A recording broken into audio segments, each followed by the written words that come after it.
Welcome to Globe Life Ballpark. Tonight, the Rangers back home after a 7-game road trip. It's the first of 6 on this homestand. 3 against the Oakland A's coming up to you starting on this Friday night. And welcome in, everyone. Along with Tom Greaves, Steve Busby. Glad you can join us for this Friday night of Rangers baseball on TXA 21.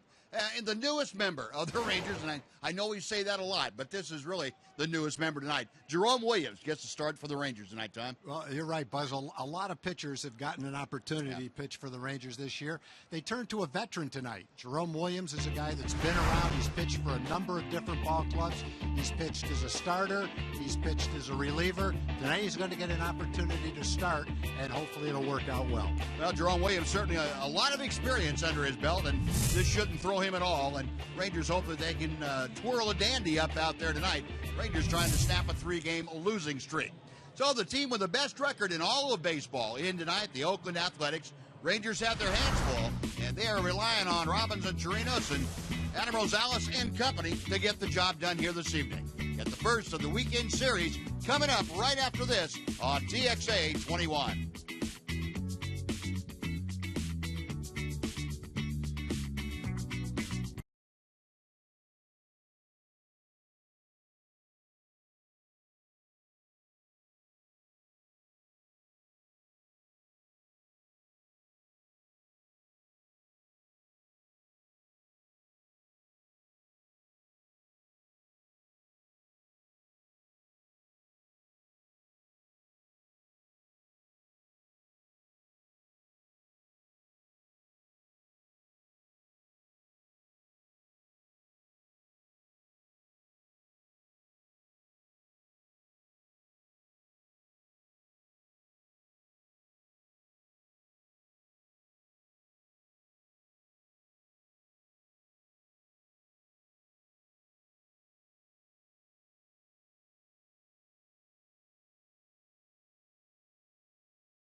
Sponsored by your Texas Ford dealer.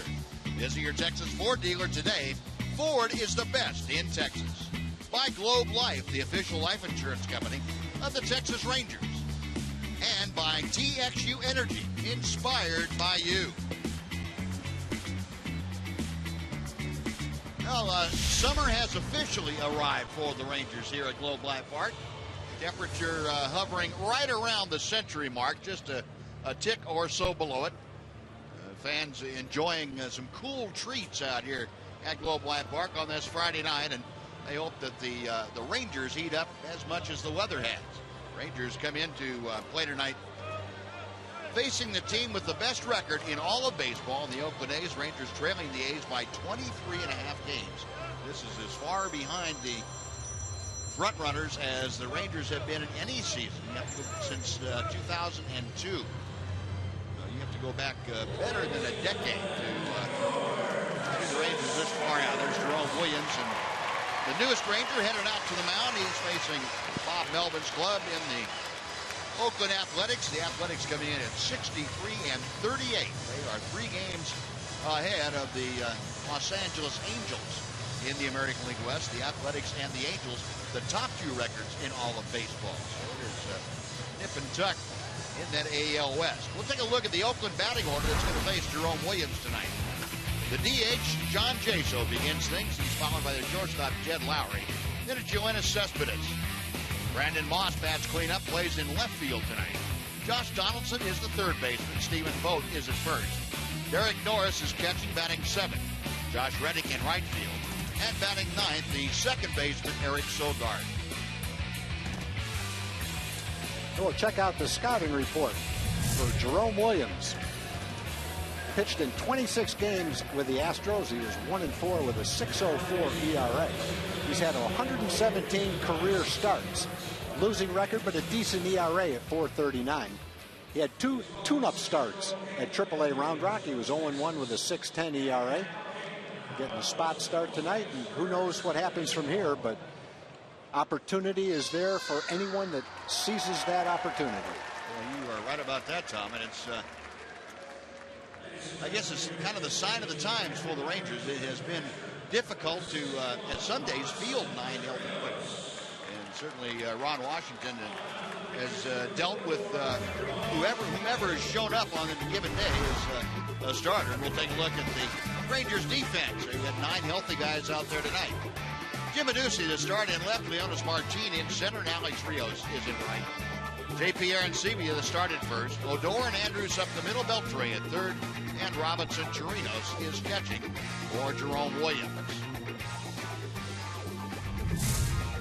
Now John Jaso getting set to step in against Jerome Williams.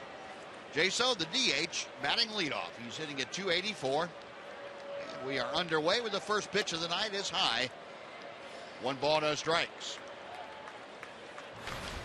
Jaso, 7 home runs, 33 driven in. And ball 2 from Jerome Williams is high and outside. 98 degrees at game time here this evening. 2-0 pitch. That is a belt high strike, and it's 2-1. Jaso, career-wise against Jerome Williams, 4 for 14. He is ahead of the count now at 3 balls and a strike. Rangers back off the road. They ended up going 2-5 on the 2 stops of this last road trip, and 1-2 in Toronto, and then 1-3 against the Yankees at Yankee Stadium. And that series at Yankee Stadium, very, very strange goings on. It was one of those series where if you hadn't seen it before, chances are you were going to see it during one of those 4 games. Yeah, you know, Buzz, watching those games, I thought your best play-by-play occurred during the rain delay. Describing that tarp crew. A lot of people. That was pretty exciting. A lot of people think that's when my best play-by-play occurs. During all kinds of rain delays. That was an odd situation. Was the rain as hard as it looked? It really was. And another pulled foul. Matter of fact, the way the rain came down, it kind of reminded me of some of the frog stranglers we've had around here. Yeah. Where you could not see from our vantage point in the press box in our broadcast booth, you couldn't see the mound. Wow. It was raining that hard. Wow. And I kind of felt sorry for those guys on the tarp. They just had no chance. Jaso lifts one into center. That's hit pretty well. Going back, Leonis Martin, but he has room. And Jaso, a fly ball to center for out number 1. Now Jed Lowry. Well, Jerome fell behind in the count, but came back and got Jaso. Got him to fly out. Martin did a good job on that ball of getting back to the ball. Sometimes outfielders tend to drift after a fly ball, but he turned his back and sprinted without looking at the ball, stopped where he thought the ball would come down and waited for it to come down. That's the way you're supposed to do it. You know, we've seen Leonard Martin do that a couple of times now on this last road trip.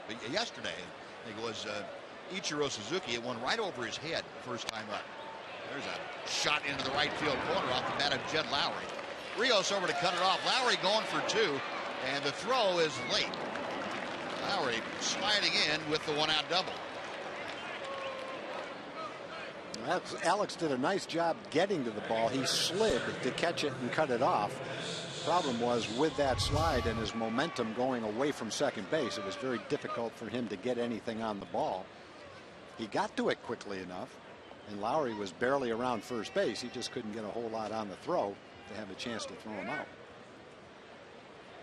You're talking about the one Ichiro hit? Yeah, yesterday, right over his head, and he did a great job of what you're just talking about, of turning his back to home plate, running to a spot, and engaging where the ball was going to come down, and he made a good, very good play on it. Well, when you do that, the good thing is if you've misjudged it a little bit, you have time to adjust to it. When you drift after it and you misjudge it, you get there at the same time, and if you're not where the ball is, you're not going to catch it. A 1 on, 1 out. Yoenis Cespedes takes a strike from Williams. Cespedes, 254. He has 16 home runs this year, 61 RBI. Has 10 at bats in his career against Jerome Williams. A couple of hits, one of them being a home run. Williams with that high set, a checker second. And Cespedes shoots one to right, but that is right at Alex Rios. Staying at second, Jed Lowry, 2 gone now, and Brandon Moss will come up.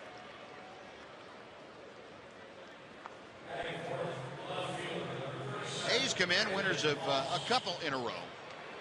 They are 29 and 21 away from their home at the Coliseum in Oakland.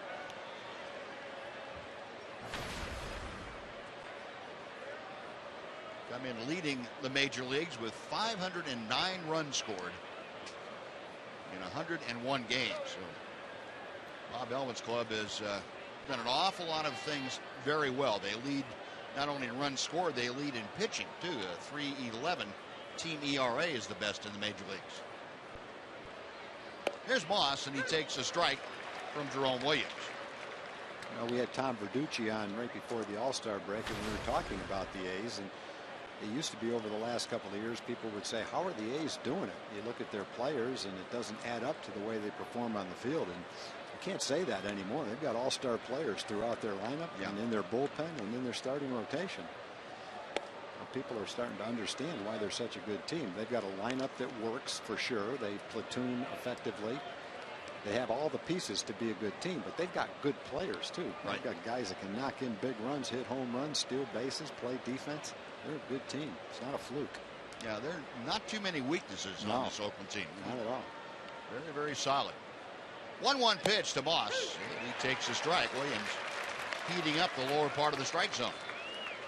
And Moss and Donaldson both have a great chance to knock in 100 runs in the middle of the lineup.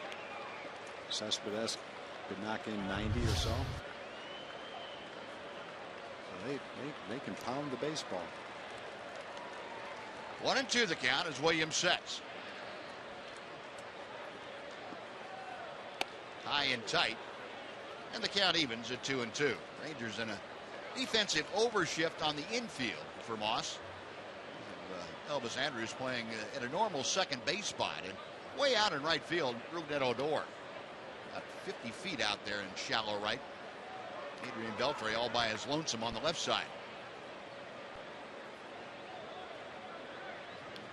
Chirinos flashed the signs out. Williams picks one out. Now the 2-2. Got him swinging. Good breaking ball from Jerome Williams, and that'll do it for the A's. They get a double from Jed Lowry, but leave him stranded. No runs a hit, and 1 man left after a half inning. The A's nothing, the Rangers coming up on TXA 21.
In the stands here at Globe Life Park.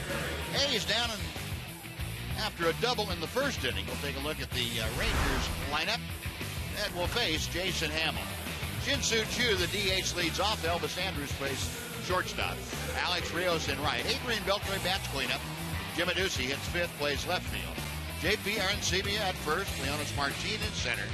Batting eighth and catching Robinson Chirinos and Rougned Odor. Batting ninth, playing second base. And the scouting report for Jason Hamill. He's had 19 starts this year. Nice record, 8-7, 335. But since his trade to Oakland, he's started twice and they have not gone well. He's lost both starts. He only pitched 2 innings in his last start. He's allowed at least 1 home run in 7 straight starts. Prior to that, he hadn't given up any in 8 starts.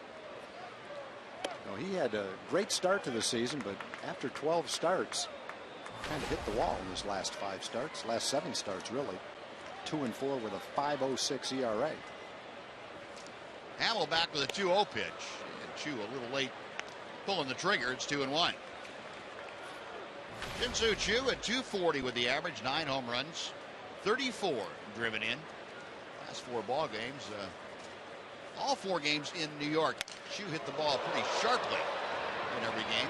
It's sawed off there, and he's missing part of that bat. Part of it's out towards second base. The other part of it's still in Choo's hands. He's got the length of the bat almost. That bat split right straight down the middle. It did. Look at that. Right. I love that slow motion shot of a bat breaking like that. Didn't get a whole lot of velocity on that line drive the way that bat broke. Now the 2-2. Little looper out to left field, and Moss has no idea where it is. It fell right in front of him. He could not see. He's in that spot out there where the shadows from the roof over the stands is behind him, and the shadow from the stands themselves in front of him, and right in between is that ray of sunshine, and it blinded him. That's about the only place and the only way you can hit the ball where he can't see it. If you hit a line shot, he's probably okay. If you hit a high fly, he's all right. But that little humpback liner, that's what happens. It's right in the middle of the sun. The sun is right directly in his eyes. The ball never comes out of the sun. He has no idea where that is. And it just seems like it hasn't happened to the visitors as much as it's happened to the Rangers. Yeah. It's nice to finally see it. I think there's probably have been more problems in the top of the inning the way the sun is than it is a little bit later, 10 or 15 minutes later in the bottom of the inning. I think you're right. There wasn't a whole lot, a big window for that to happen right there, but Choo found it. 0-1 the count to Elvis Andrus. Late swing and a line drive into the Ranger dugout. Giovanni Soto and company saying, hey, hit the ball the other way, will you please? He's trying to hit behind the runner and take advantage of that hole, but got to tune it up a little bit quicker than that. 0-2 to Elvis. Andrus hitting at an even 260 with a couple of home runs. And he has driven across 24.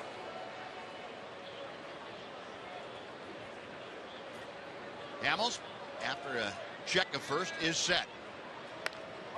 That was even worse. Goodness.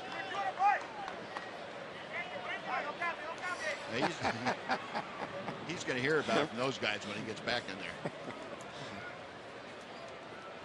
And Soto and Colby Lewis and Hugh Darvish. Is that Tepish?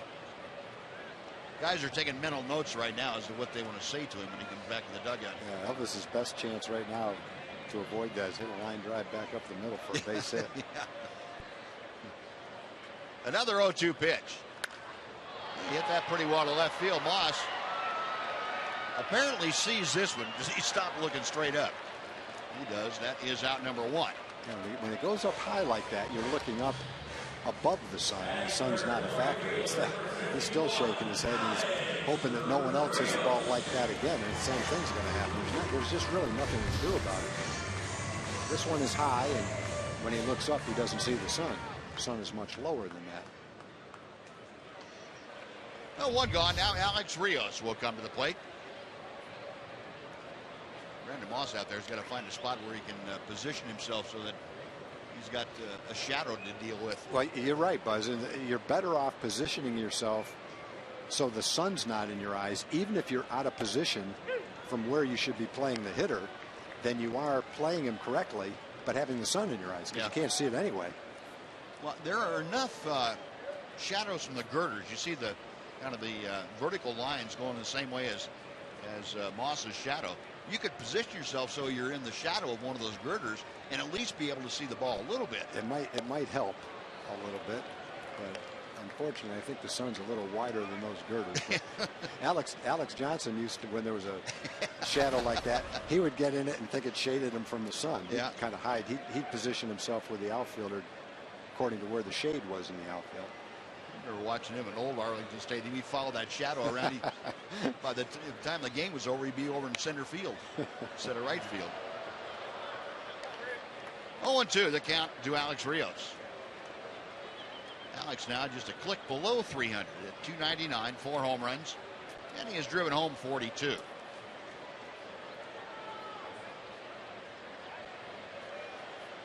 Shin-Soo Choo, the runner at first after a leadoff single. Jason Hamill not able to get together with Derek Norris on the signs quite yet. Hamill, a big guy at 6'6", is about 225. He's a 31-year-old from South Carolina. Originally the property of the Tampa Bay Rays, and this is what Moss is trying to do out there in left field. Trying to get down lower and maybe shade himself. Yeah, you're just trying to find a spot. You want to be able to see the batter hit the ball so you at least have some idea of where it is.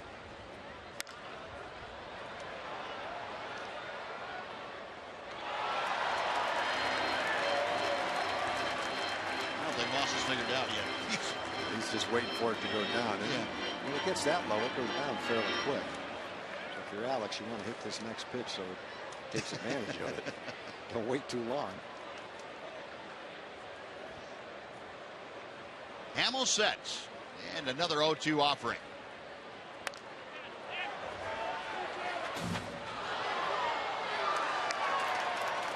I mentioned Jason Hamill originally property of the Tampa Bay Rays. I wonder, like the Rays drafted him 3 consecutive years. Once out of high school, once after his first year in junior college, and then finally signed him after drafting him in 2002. He went from the 23rd round to the 19th round to the 10th round. And this one popped up. This is going to stay in play. Stephen Vogt, the first baseman, coming down the line, makes the catch. Choo staying at first. There are now 2 outs for Adrian Beltre. We'll show you the rest of the Oakland defense behind Jason Hamill tonight. You've seen Moss in left field. He hasn't seen us, but you've seen him. Jonas Cespedes in center. Josh Reddick in right. Vogt, you saw it first. Sogard and Lowry up the middle. Josh Donaldson is the third baseman, and Derek Norris is catching tonight.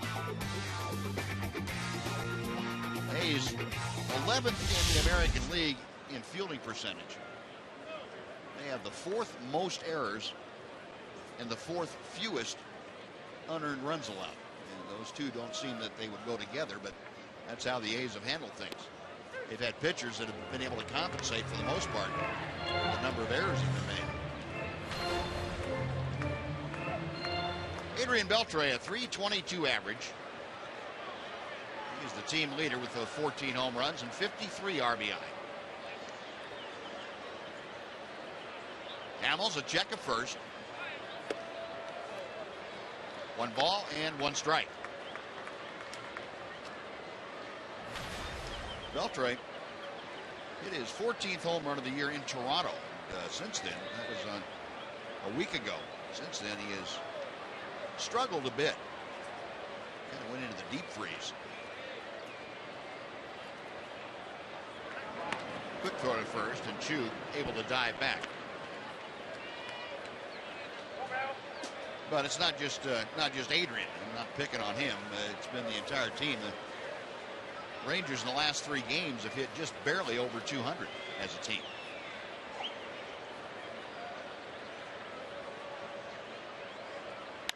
And Beltran drive. Hit well to left field. Going back is Moss. At the wall. Leaps up. It is taken off the wall. He leaped up against the Southwest.com sign. Picked it right off the yellow. And that'll do it. So Beltran, a bid for extra bases and a Ranger lead, thwarted by Brandon Moss. A great catch by the A's left fielder.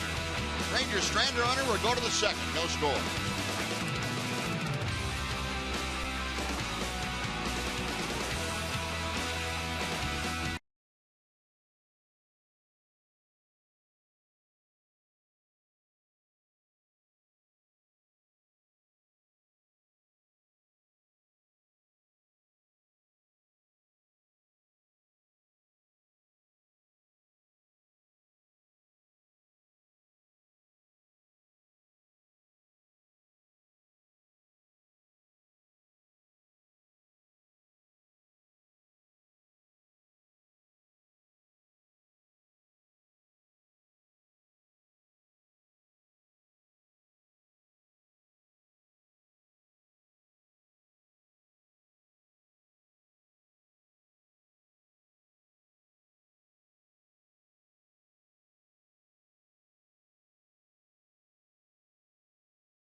Base hit in the first inning, but to no avail. Josh Donaldson, Stephen Vogt, and Derek Norris, the first three A's to come up against Jerome Williams here in the second.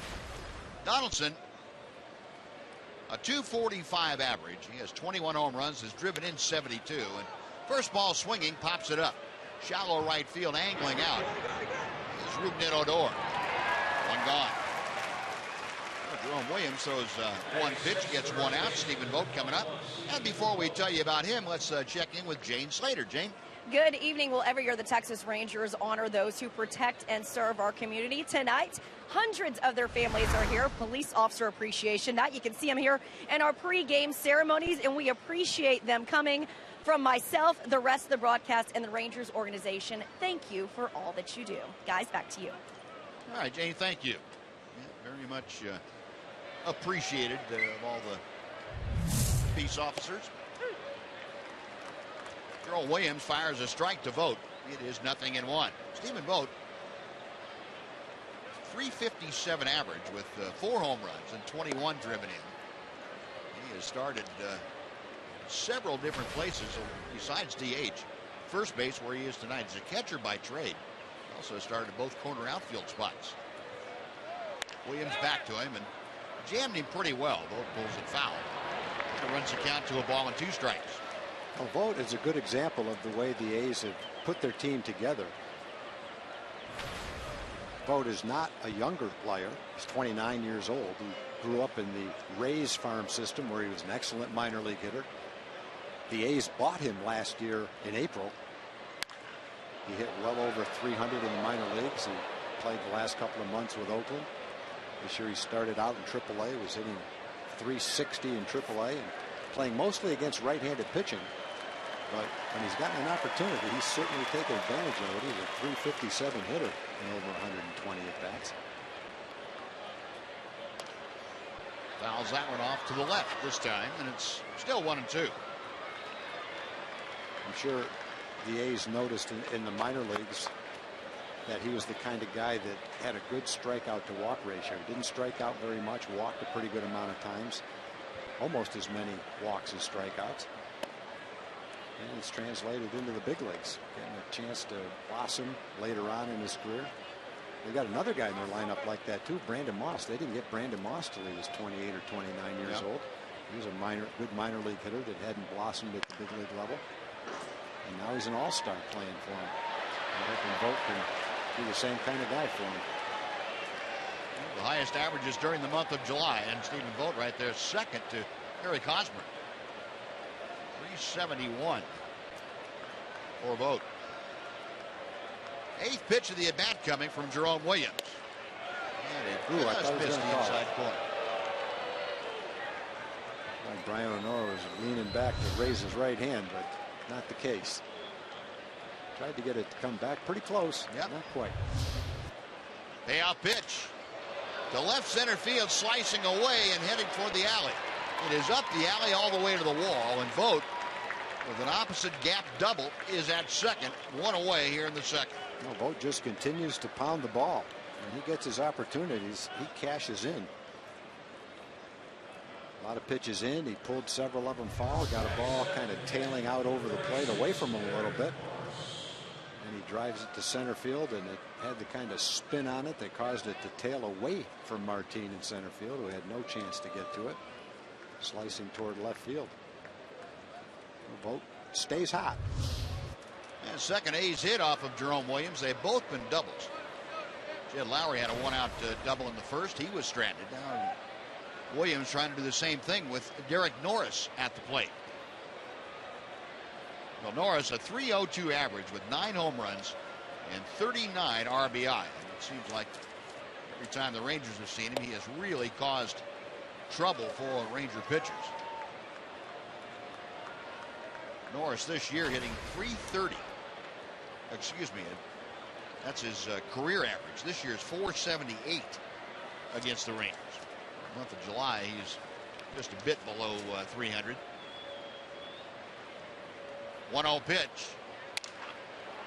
At the end of the bat, that squirted foul down the first base side.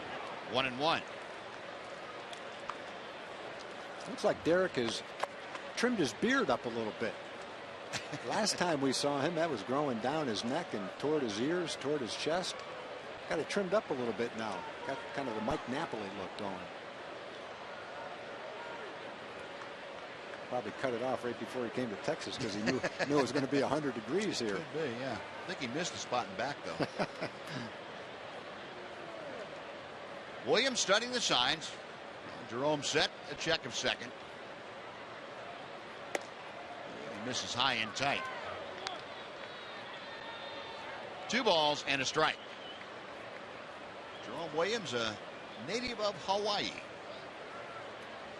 One of a very few that were born in the islands to play in the major league level.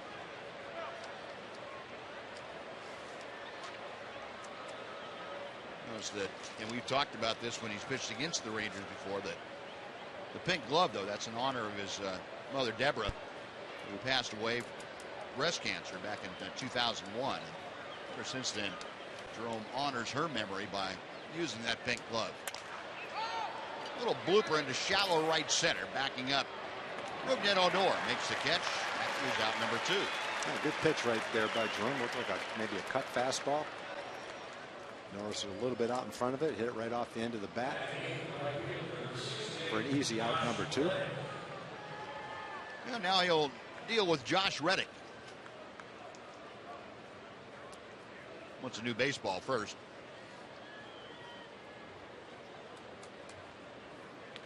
Reddick improved significantly from the last time that we saw the A's. He had been on the disabled list, off the disabled list, hitting about $170. And he has gotten to the point now where starting to pick things back up. A .238 average overall for Reddick. 4 home runs, 25 RBI. Takes the pitch low for ball 1. He's had all kinds of knee problems. Hyperextended at one point, and it has continued to cause him problems throughout this year. We're talking about Derek Norris trimming up his beard. Josh Reddick has trimmed up his hair. He had hair rolling down his back. He had the long hair look. Trimmed it up pretty considerably now. It's that high and deep, but well fouled down the right side up into the club level down that right side. That's a spot you don't expect to get a ball. When you get the chance, you better cash in. He's going to give it to that young lady. That's very nice. She doesn't even want it. No. Here, Dad, Here, you take it. Yeah. We'll find someone to take it. I got to have both hands for drinking and eating over here.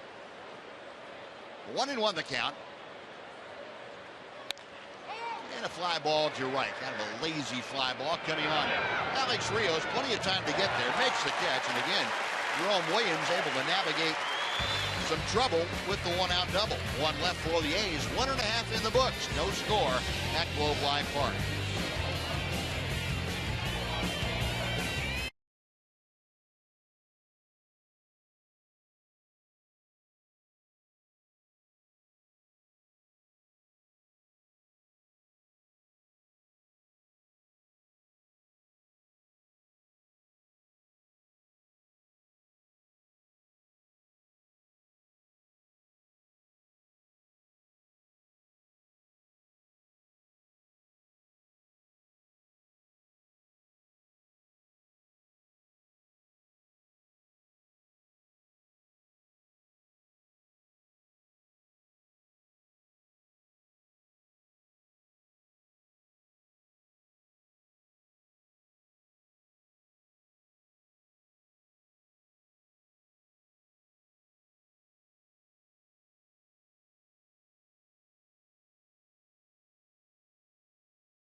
On Ron Washington's call, the pregame interview to Mark McLemore at 469-209-2121. And if you read your text on the postgame show tonight, you'll win a $50 Sporting Goods gift card. That's courtesy of Metro PCS. Rangers coming to bat in the bottom of the second. Ducey, Arancibia, and Martin. As Hamels goes to work and misses high and outside for ball one.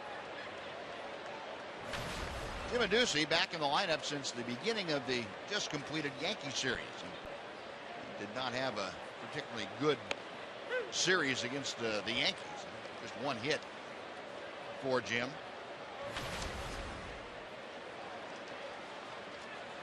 Five for 10 though, and he's facing Oakland pitching.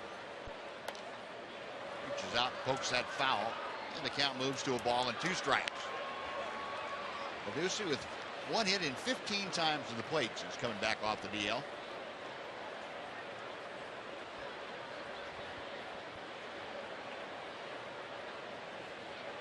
Jim's had a couple of starts in the outfield, a couple of starts at first base. Back out in left field tonight. In case you missed it earlier, the Rangers had to make a roster move to activate Jerome Williams, and they ended up putting Jake Smolinski on the 15-day disabled list. You remember he fouled a pitch off of his left foot in New York and really was hobbled. And so Jerome Williams, in effect, took Smolinski's roster spot.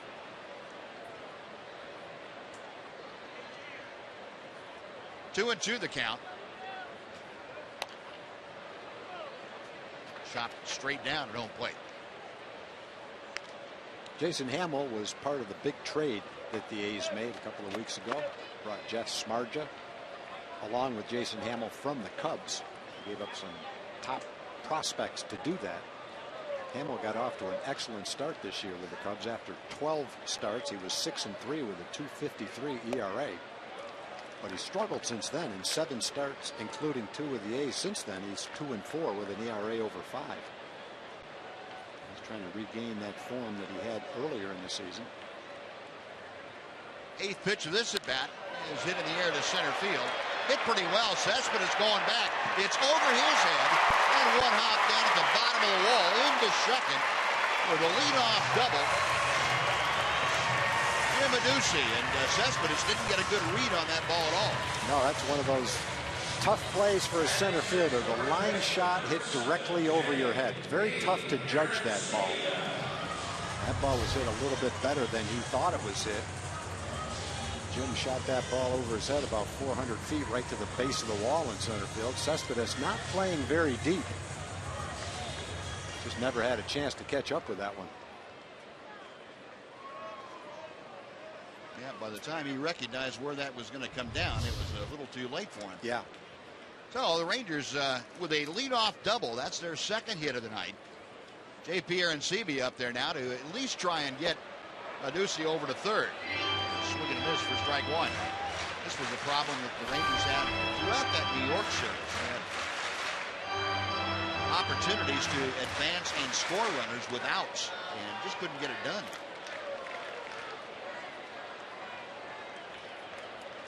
Arencibia, a 141 average. Takes the pitch inside. 1 ball and 1 strike. JP 4 out of 25 on the trip. That's a 160 average. The 3 of those 4 hits left the ballpark. 5 RBI in the 7 games in which he's played since coming back from Round Rock. Hard hit. That's a base hit to left field. Adduci around 3rd. He's being waved home. Here comes Moss's throw. It's cut off.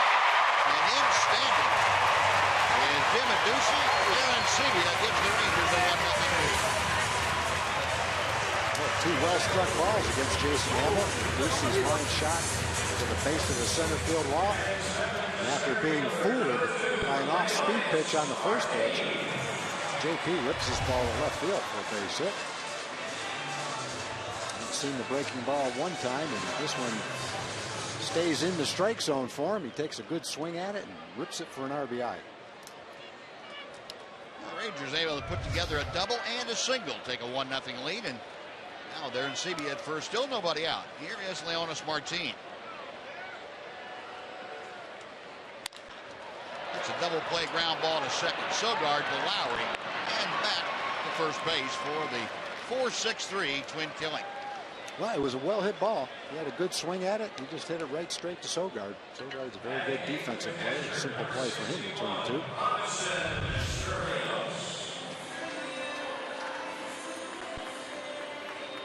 And there's a look at it. Not much you can do to prevent that from happening when you hit a ball like that. Well, for the Rangers, that is the 95th double play that they have grounded into this year.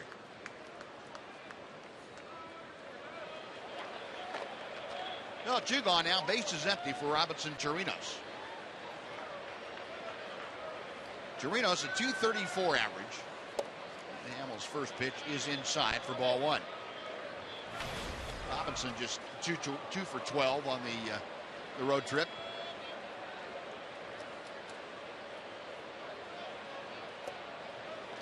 Two balls, no strikes.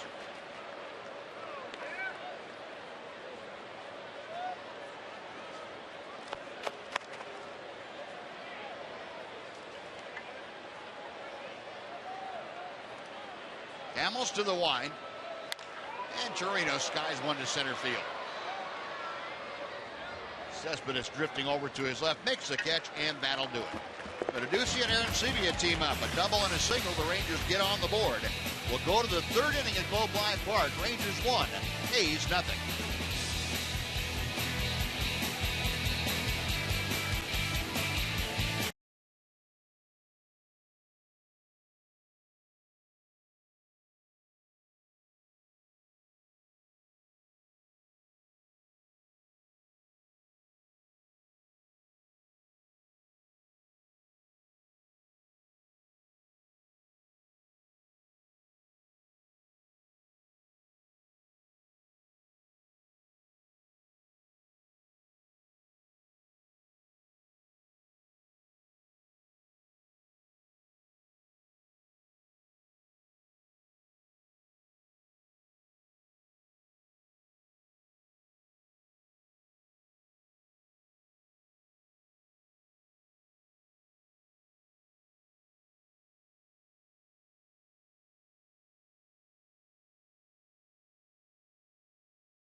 Tuesday, September 23rd. And the first 15,000 fans attending the 7:05 game against the Astros will receive a Rangers Garden Gnome.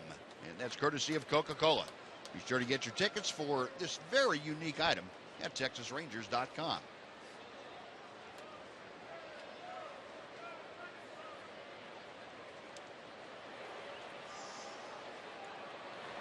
Jerome Williams back to the hill now, and he has a one-run lead with which to work. Will face Eric Sogard to start things off. Eric, the number 9 hitter for the A's, and back to the top of the order for Jaso and Lowry. Sogard takes a belt-high strike. It is 0-1. Sogard, 198 overall. But he has fared well against Jerome Williams. He had 7 for 10 mark. And he has a home run. It's been a while since Eric Sogard has hit a home run. It's been about 101 games, as a matter of fact. I hope you just didn't commit the cardinal sin. No. Not with a veteran like Jerome Williams out there. Or maybe he heard me now. We've got guys in the truck that would say that you might have just. That's okay. You might just have done it. That's all right. We'll find out. 2-1 pitch. Nope, you're safe. See? You're safe.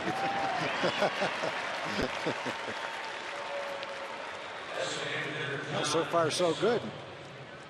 9 batters into the game for Jerome Williams, throwing the ball well. Good sinker, good cut fastball, giving up a couple of doubles. No damage done yet, though. Well, the Rangers have faced Williams quite a bit throughout the years with the Angels and with the Astros, too. But he's pitched some pretty good games in this ballpark against them. I can't remember specific games, but it seems like we've gotten him a few and he's gotten us a few. Yeah. Here's Jaso for his second at bat after flying out to center field to start things. Well, last season, for example, Williams had 3 outings in this ballpark. 2 of them were starts. Posted a 245 earned run average. Gave up just 4 runs in 14 2/3. Pretty good. Good changeup he just threw to Jaso right there. And that one's top foul, and very quickly it's 1 ball and 2 strikes.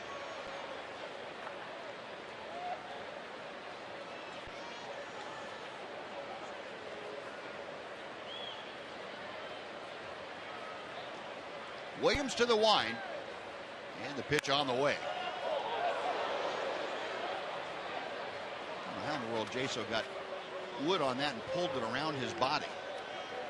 That's about as much as you can possibly pull a ball right there. That was one of those balls that looked pretty harmless until it skipped on top of the dugout. Could do some damage, but fortunately it missed everybody. Line drive to center, coming on. Leonis Martin, and he goes down into a semi-slide, picking it off the turf.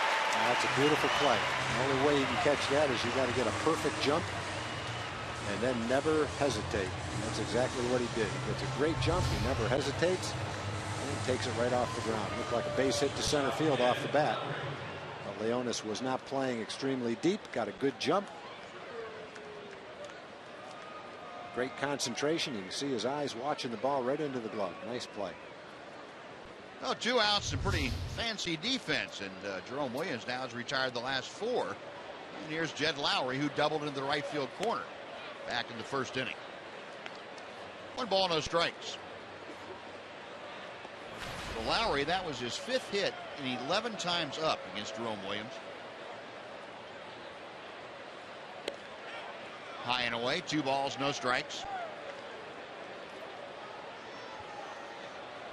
Athletics as a team still have the ability to get on base. They are leaders in walks gathered by hitters. They have a team on base percentage of .331. That's second in the American League. Just for a basis of comparison, the Rangers are 9th in the league with a .315 on base percentage. A's make the most of their .255 team batting average too. They are 4th with 105 home runs. 2-1 pitch. Lowry kind of tied up with that fastball, 2-2.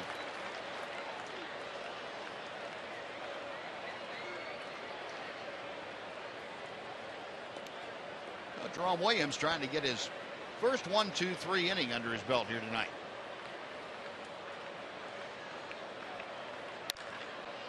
In the air to center field, easy play for Leonys Martin.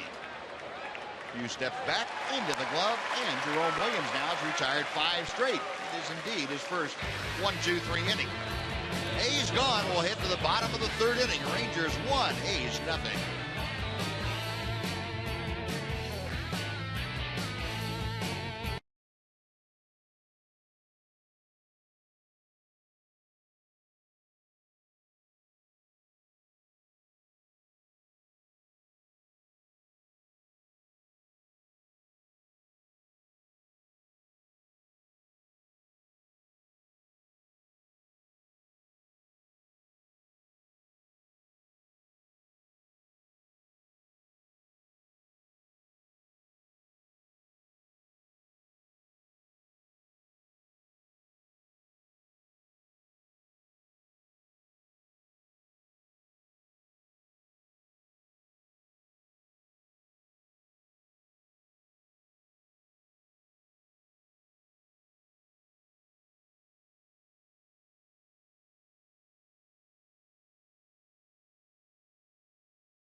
TX821 is sponsored by Sports City Toyota. Log on to sportscitytoyota.com. Ranger fans applauding as Rangers come to bat here in the 3rd. Rangers on top, 1-0. Rougned Odor to lead things off. The number 9 man, a .276 hitter. Shows bunt and takes ball 1. That had Josh Donaldson, the 3rd baseman, charging down the line.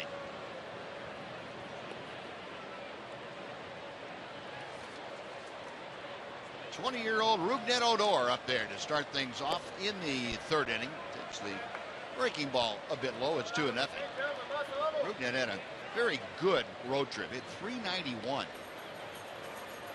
And a little longer sample of that, .382 over his last 10 ball games. 2-1.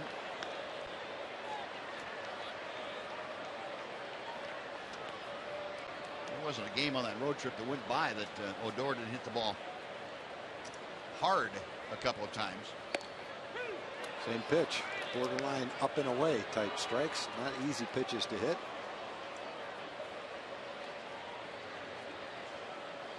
Yeah, that's why. Probably questionable calls. Breaking ball, call strike 3. That wasn't. That was in there. A bit down and in and right on the lower reaches of the strike zone. That's a tough at bat. You work the count to 2-0. You're looking for a good pitch to hit. You get 2 borderline pitches at best, pitches that I don't think are generally called strikes. And then the curveball drops in for strike 3 and go back to the bench wondering what happened. Hamill with his first strikeout tonight. Now the top of the order once again, Shin-Soo Choo, who dropped in a Sun-aided single in the 1st inning. Dropped one in left field in front of Brandon Moss. 0-2. Well, Hamill's been able to get ahead of Ranger hitters pretty effectively tonight. First 10 hitters, he's been able to get ahead of them 6 times, and with an assortment of pitches.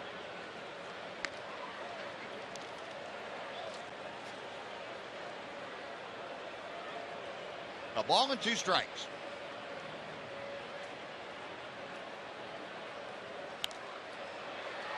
gets fisted and has to fight that pitch off foul. Still 1-2.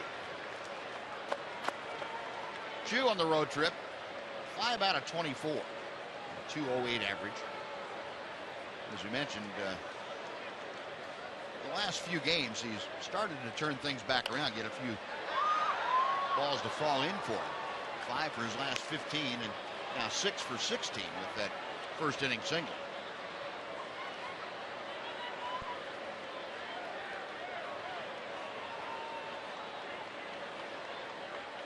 Hamill to the line. And Chu gone on strikes. Hamill back-to-back punch-outs. And with 2 away, Elvis will come up. That last pitch is a pretty good example of how Shin-Soo has been struggling. And I think when he's feeling good and swinging the bat well, that's a pitch that doesn't give him a whole lot of problems. It's a fastball pretty much right down the middle of the plate. And he's just not catching up with it right now. Got to be frustrating for a guy that's a veteran player that is used to doing some damage on those kind of pitches. Just not quite catching up with him right now. Elvis takes a breaking ball that hangs inside for ball 1. Andrus, fly ball to left back in the first inning. Hamill's next pitch, right center field, on the run. Cespedes, he can't get there. It is one hop and off the wall, and Elvis not stopping at second. But Karam got away from Cespedes, and then standing with a 3-bagger is Elvis Andrus. That's the second line shot that the Rangers have hit for extra base hits today. Jim Ducey hit one, and now Elvis. That ball just shot out there. There's been some times earlier in the season where that kind of a ball looked like the kind of a ball that might hang up there for the center fielder to catch. But tonight, those balls are jumping. Elvis gets a good piece of that ball right in the middle of the plate. He drives it over Cespedes. Well hit ball for Elvis. Oh, he mentioned it has warmed up considerably here at 98 at game time, and summer has set in. Rios pounds one through the hole into left field, a base hit. Elvis will score. Rios with the RBI. The Rangers lead at 2-0. Yeah, surprising, that is Elvis' first triple of the year. It came with 2 outs, and it preceded by 1 pitch, a base hit. Alex who drives in the Rangers second run. Some timely hitting with 2 outs.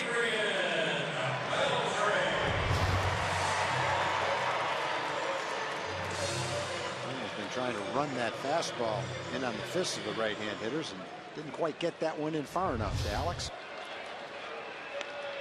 Well, the Rangers now 2 for 2 tonight with runners in scoring position. So that is a nice change from the misery they've been having of late.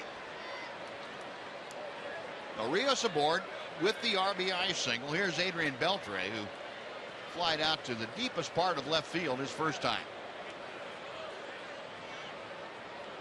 Now Hamill will step off the back of the pitching rubber. Rios, of course, very much a base stealing threat.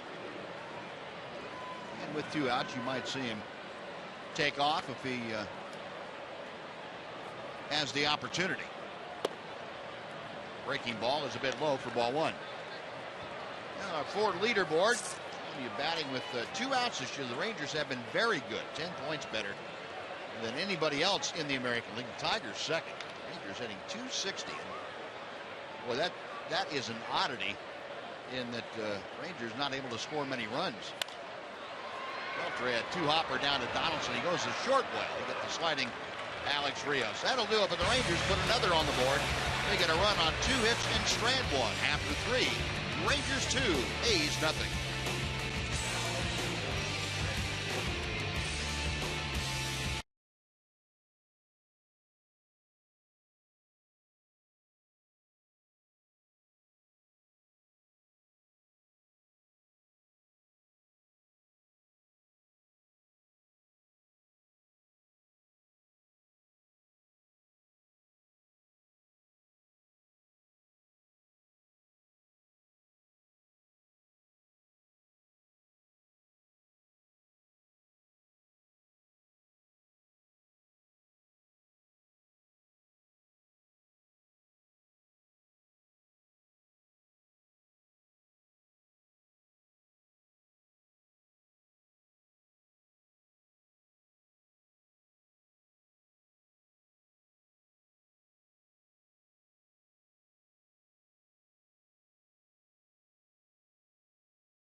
Troubadours, your entertainment post-game here at the ballpark tonight. Tell us a little bit about the Turnpike Troubadours for those who aren't familiar with you. We come from Oklahoma, and we play some fast country music, and we've been playing around Texas for about 6 years. And they call it red dirt country, right? They can call it what they want to. We play country music. All right, and tell me a little bit about baseball. I know that you said you're a fan. Rangers not necessarily your favorite team, one of your favorite AL ones. Yeah, definitely one of our favorite American League teams. And grew up watching Nolan Ryan. Just, how could you not love him when I was a kid? And that's probably my favorite Ranger by far. All right, what's the most popular song if people want to go out there and Google one of your hits? I would say to check out a record. We got a record called Goodbye Normal Street, and it's got most of our newest songs that have been on the Texas charts on there. And how long has this group been together? I say we've been fooling around about 6.5, 7 years, and been down here in Texas for the past 5 years, I guess. All right, you can catch them after the game tonight. They'll be part of the post-game activity. And where can people find you? What's your website? www.turnpiketroubadours.com. There you go, Turnpike Troubadours. Guys, back to you. All right, Jane, thank you. Yeah, in the meantime, Jerome Williams got a ground ball from Yoenis Cespedes that Elvis Andrus took care of. 1 out. And Brandon Moss, who struck out his first time up there against Williams, will step to the plate.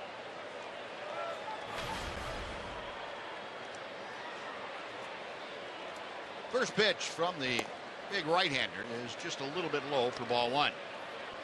Yeah, Jerome has mixed in all his pitches tonight successfully. He's had a good changeup, sinking fastball, and a slider, a cut fastball. There's another changeup that had Moss way out in front of it. Oh, he's throwing the ball nicely tonight. 51 pitches thus far, 34 of them for strikes. 1 out here in the top of the 4th inning. It's out of play to the left. Moss, the A's team leader with the 23 home runs. He is 1 RBI behind the team leader, Josh Donaldson.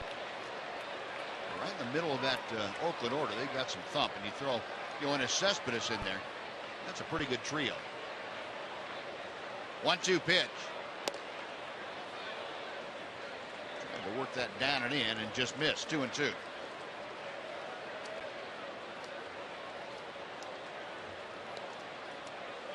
Mentioned Jerome Williams, a native of Hawaii, and of course former Ranger Scott Feldman, Shane Victorino, Kurt Suzuki, Colton Wong, all born in the islands. Got him swinging. And a high changeup that time. Second time he has gotten Brandon Moss. There are 2 gone for Josh Donaldson. Changeup becoming more and more effective as the game wears on. Tailing away. Moss couldn't quite make contact with it. He kind of turned that over a little bit, get that almost a screwball action. Yeah. I think he thought it was going to end up where it did when he started to swing. Good movement. Well, that's 7 straight now sent down by Jerome Williams, and Donaldson takes a knee-high strike. Donaldson to pop out to second, his first time up there.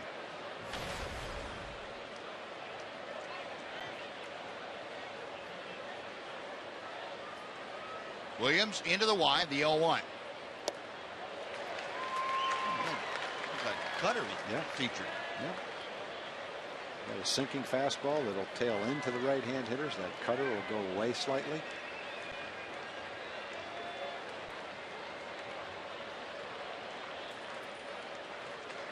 Williams, a long look into Chirinos. Well, the right-hander agrees, but Donaldson asked for time, and Ryan O'Nora, the home plate umpire, agreed.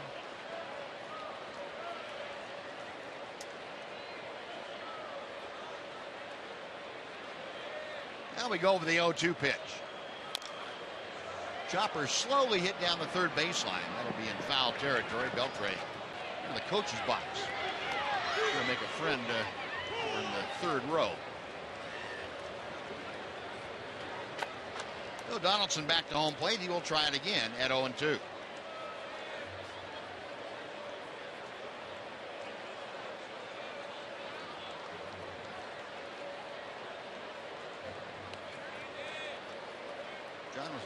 Josh Donaldson appearing on the scene last year for the A's and really caught fire. He has continued that despite the average being down at 245 coming into play tonight. A lot of power, a lot of RBI production. Takes that pitch low and away. A guy that really, for the most part, came out of nowhere. He had not had the track record that would lead you to think that he was going to have this kind of production, but got the opportunity and made the most of it. 2-2 now.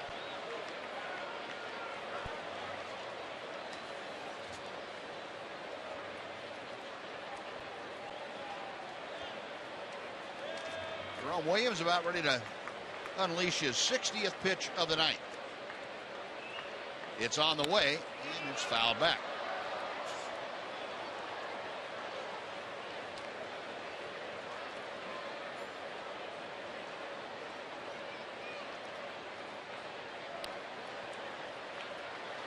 Donaldson now will see a 7th pitch of this at bat. Williams back to him. Got him swinging.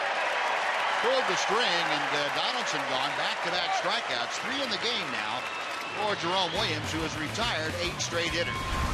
On we go to the bottom of the 4th inning. It's the Rangers 2 and the Athletics nothing.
Game with MLB.com at bat on your favorite mobile phone or tablet. Get live look-ins, instant replay, scores, stats, audio, free MLB.tv game of the day, and a lot more. Just download at the App Store, or you can visit TexasRangers.com today. Jim Adduci starting off the Ranger 4th inning. Adduci to be followed by Aaron Sebia and Martin. Rangers on top 2-0. They about hit the A's 5-2. Adduci taking outside, 2 balls, no strikes. Jim led off the 2nd with a booming double to center field, and immediately came around to score on J.P. Aaron Sebia's single. Sliced out a play down the left side, and the count moves to 2 balls and a strike.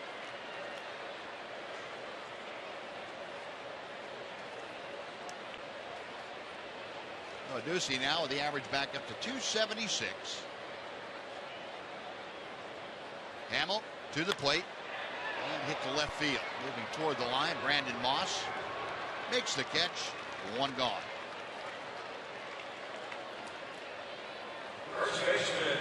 And here comes Aaron Sebia.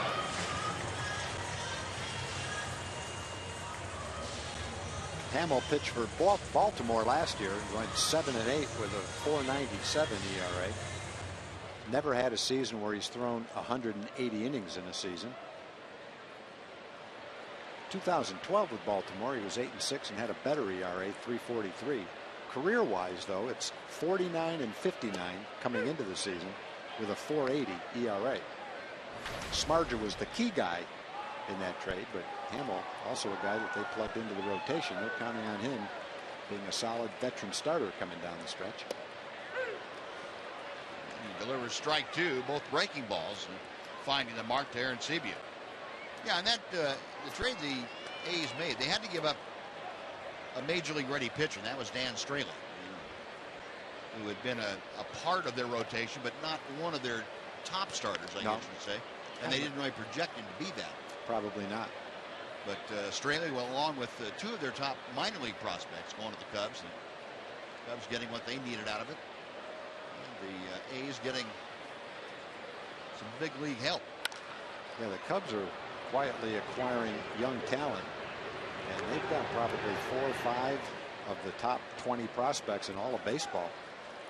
Obviously, we haven't seen those players, but one of their high draft choices, their high draft choice from a couple of years ago, Chris Bryant, has almost the same amount of home runs as Joey Gallo does in the minor leagues.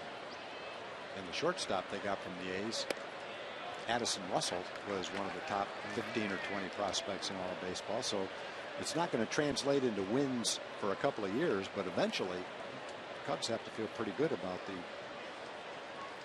number of prospects they've acquired in their trades, what it'll mean to their future. 2-2 pitch. That is just a little bit high, and the count now has gone full. A's obviously are geared up to win right now. They're not going to throw away young prospects, but if they have a chance to solidify this season and their chance to win, they're going for it. And they should. They've got the best team in baseball. High ball 4, and Arancibia draws the walk. It's the 4th walk that Arancibia has worked this year. 1 on, 1 out. We got a smart team coming up. And folks, want to remind you, you can meet Ron Washington on Thursday, August 21st from 6:30 to 7:30 in the evening at Metro PCS location. That's at 105 South Cedar Ridge Road in Duncanville. Wash will be signing autographs for you. And you can register, win a VIP baseball experience with him at a future game. 1 on, 1 out. Leonis Martin grounded into a double play, and Arancibia almost picked at first base.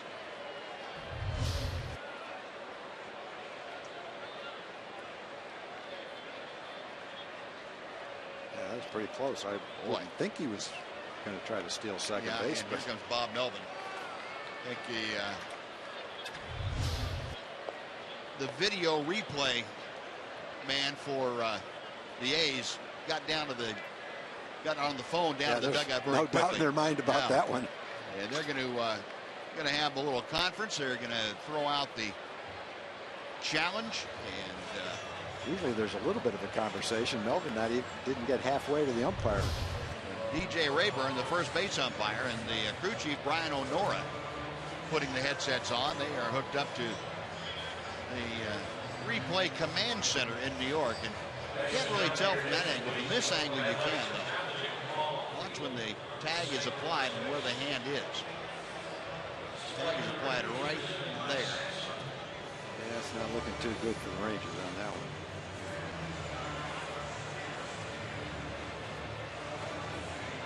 So we will see what they say, and the call is out. So the call is overturned at first base. Clear and convincing evidence that indeed Jason Hamill had picked J.P. Arancibia at first. Yeah, that's really a situation where you shouldn't get picked off at first base. I'd be shocked if J.P. was trying to steal, and even if it's a hit and run, the one thing that you do as a runner is you say, don't get picked off. It's not my job to get a perfect jump. It's up to the hitter to make contact. So to get picked off in that situation is probably not a good thing. Well, base is empty now with 2 away. Leonis Martin takes a strike. Martin on 1 pitch grounded into a double play back in the 2nd inning. And he rolls over on 1, a 2-hopper down to Bode at first, and just like that with a pickoff and a ground out. Rangers gone very quickly. After 4, it's the Rangers 2 and the A's nothing on TXA 21.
Standard Insurance.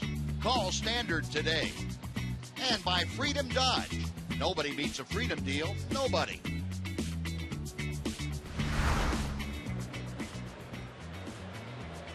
Ranger fans kind of mesmerized by that the swiftness of that last Ranger at bat. So Jerome Williams back out to the mound, and he will face Stephen Vogt, Derek Norris, and Josh Reddick here in the 5th inning. Rangers leading 2-0. The first pitch is a fastball tailing to the outside corner. Vogt is the last A to reach base against Jerome Williams. That was with a 1-out double in the 2nd inning. And hit right into the shift right at the first baseman, Aaron Sebia. Pretty good saw-off job by Jerome Williams. Vogt is out number 1. Yeah, Jerome is making a lot of good pitches. He's thrown 63 pitches, and most of them have been very, very effective. All of his pitches. Sinking fastball, a cut fastball. There's a cut fastball right in on his fist. He's thrown some good changeups, and he's had a couple of strikeouts with his curveball as well. So all 4 pitches are working nicely so far for him. Well, that's a great shot, too. That slow-mo, you can see the spin on, Yeah. the cutter fastball and see exactly why it cuts. This is the way it's spinning. Well, here's Norris, who popped out to second. His only time up there. First pitch is all the way to the backstop. 1 ball, no strikes. Norris now an even 300 with the average. Williams back to him. 2-0.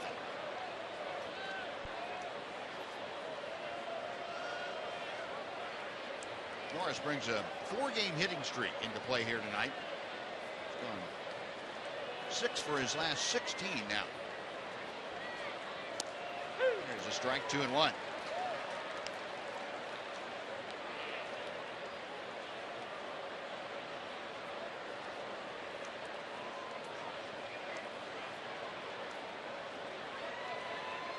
Jerome Williams to the line and fires strike 2. 2 different fastballs, same pitch basically. One moving away from home plate, one moving back into home plate, and very well located. Yeah, when you're behind 2-0 as a pitcher, come back and make those 2 pitches, pretty impressive. And that breaking ball settles just a little bit low. The count is now full. So Norris trying to get aboard with 1 out here in the 5th inning. He'll be followed by Josh Reddick, the right fielder. And Norris will definitely walk. He's walked 37 times, only struck out 43 times. 404 on base percentage for the season. Chopper foul. We'll come back and try it again. For Jerome Williams, here we are in the 5th inning. This is his 3rd full count that he's had. So it's a pretty good job of getting ahead of folks and disposing of them relatively quick. That's not something you can say all the time against Oakland teams. They tend to drag things out, especially for starting pitchers. Pitch number 70 of the evening for Williams. Call strike 3. Everything had been away. I'm sure if you're Norris, you got to be kind of at least subconsciously thinking away. And that time he ran the sinker in on his fist and got the call. See the movement, bringing it back, and right on the inside corner. What a great pitch. You never would have known he was behind in the count 2-0 that time. Nope. The pitches he made. I guess if you make those kind of pitches, it doesn't matter what the count is. Yeah, 4th strikeout for Jerome Williams, his 3rd in the last 4 hitters. Change up. And Josh Reddick swings through it for strike 1. Got it working right now. Reddick, a fly ball to right field. That ended things in the A's 2nd.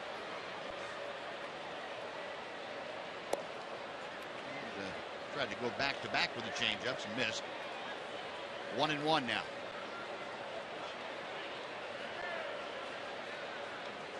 Williams' next pitch. Pulled on the ground right to Odor. 2 hops into the glove and on to first. That'll do it. That's 11 straight now sent down by Jerome Williams. The A's gone in order. And we have finished half the ball game at Globe Life Park. It's the Rangers 2 and the Athletics 0.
21 is sponsored by your Texas Ford dealers. Visit your Texas Ford dealer today. Ford is the best in Texas. And by Globe Life, the official life insurance company of the Texas Rangers.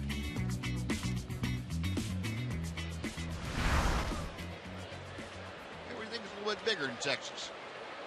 Look at the Ranger T on that hat. Robinson Chirinos leading off for the Rangers here in the bottom of the fifth. 2-0. The Rangers on top. Chirinos fly to center his first time up there and lines one into the glove of the leaping Jed Lowry. Lowry got a good jump. That ball not really scalded, but hit well enough. Lowry got a great read and a break on it.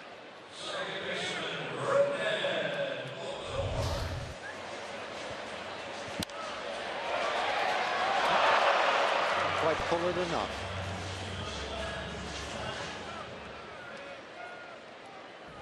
No, one gone here in the Ranger fifth, and Rougned Odor will be next. Odor caught looking in a third strike in the third inning. Jason Hamill misses outside for ball one.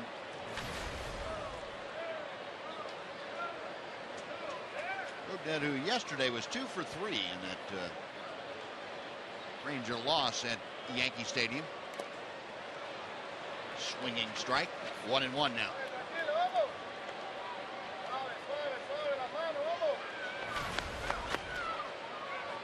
Rougned with the average at 275, and say he has fared very well against Athletics pitching this year.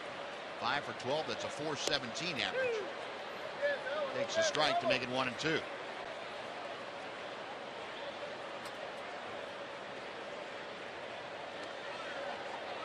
Hamill to the line.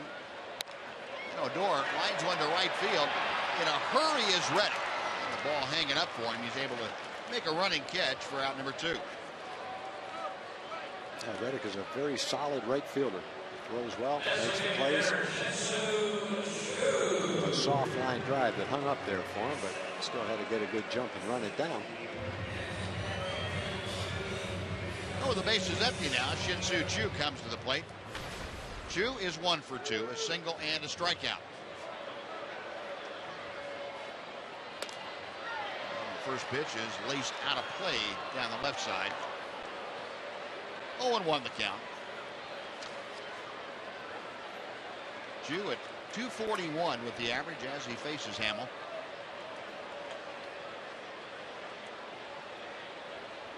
The right-hander steps off the back of the pitching rubber, telling the catcher Derek Norris he couldn't really see the sign. And Choo rips it foul the other way. 0-2. Pretty nice play by the ball girl down the right field line. With the stool in one hand and glove in the other hand. Seen a few instances like this year where the ball boy or girl down the line has fielded the ball nicely, only to find out it was a fair ball. Yeah. That's a bad feeling. Yeah. Saw that happen in Toronto 2 or 3 years ago with a kid down the right field line. Poor kid, he was embarrassed, and his supervisor came out and replaced him the next inning. Thought that was kind of cruel. Not like you're going to have to worry about it happening again. No, I don't think. Probably not. I've seen a few players who might do that twice, but not ball girls and ball boys. Choo rolls out to second, and the Rangers very quickly and quietly gone. A 10-pitch inning for Jason Hamill. We're moving on to the 6th inning at Globe Life Park. The Rangers 2, the A's nothing on TXA 21.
It's a 6:05 game, and the first 15,000 fans coming into the ballpark will get a fedora hat. That's courtesy of Coca-Cola. Make sure to pick up this stylish summer accessory by getting your tickets at TexasRangers.com, or if you prefer, you can call 972 Rangers.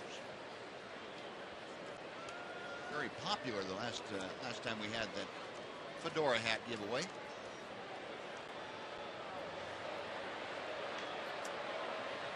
Top of the 6th inning, the A's coming to bat with Eric Sogard, the number 9 man in the order, facing Jerome Williams, who has retired the last 11 that he has faced. The A's have not had a base runner since that 2nd inning. Line for Jerome Williams, 4 strikeouts, no walks. And there's a looper that's going to settle into left field for a leadoff single by Eric Sogard. Well, if I didn't see the hitter, all I heard was the sound and watched the ball, I would have thought Ichiro hit that ball. Yeah. That's a patented Ichiro hit. Run toward first and slap it to left. Yeah, pretty much the same kind of slashing hit, soft contact. But effective. Yep, very effective. He does that a lot. Well, now with Sogard at first and nobody out, the A's go to the top of the order for the 3rd time tonight. John Jaso has twice gone to center field. Leonis Martin has taken care of the ball both times. Inside, snap throw to first. Sogard just back. Chirinos had a good pitch to work with too. That breaking ball down and in to Jaso, and boy, he came up firing.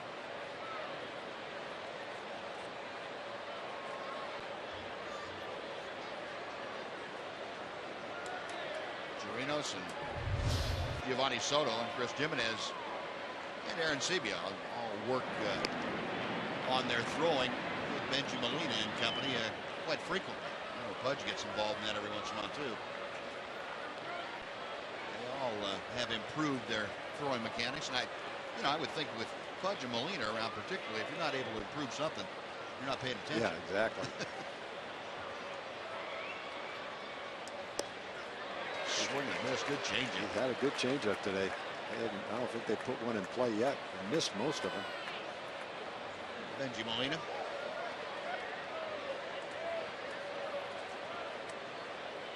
One ball and 1 strike to Jason. Williams okays the sign, a check of first. Up the middle, that's into center field, a base hit. No, back-to-back singles open up the A's 6th inning. 1st and 2nd, nobody out, with Jed Lowry coming up. And the first time tonight, Williams getting a few pitches up that have been laced in safely. Roman Mendez, hard-throwing right-hander, loosening in that Ranger bullpen. Andy Hawkins is the acting pitching coach, with Mike Maddox staying in Cooperstown with his brother Greg. Of course, Greg being inducted into the National Baseball Hall of Fame on Sunday. And brother Mike, very proud. It's a family affair for them up there. So Hawk has taken care of the pitching coach chores this weekend. Well, here's Lowry, who's doubled and flied to center. And he shoots one to center field, backing up with a play. Leonis Martin tagging at second is Sogard. He will advance to third as the ball comes into second. The throw by Leonis Martin going to the correct spot as he keeps the double play in order. Sogard advancing, but staying at first is Jaso. And there's now 1 out. Good play by Martin. I think last year, various times in his career, he would have uncorked a high fly to third base. The runner would have been safe at third, and the man at first would have gone to second. And if he did throw it to third, Jaso definitely would have gone to second, because he was tagged up and had run about a third of the way to second base when Martin's throw came into second. So that was a nice play, correct play. And Andy Hawkins going to go out to the mound and talk with Jerome Williams and Robinson Chirinos. Notice Andy doesn't take that grab the right shoulder approach that Mike Maddox does. That's a Mike Maddox deal. Yeah, you can't steal that. No.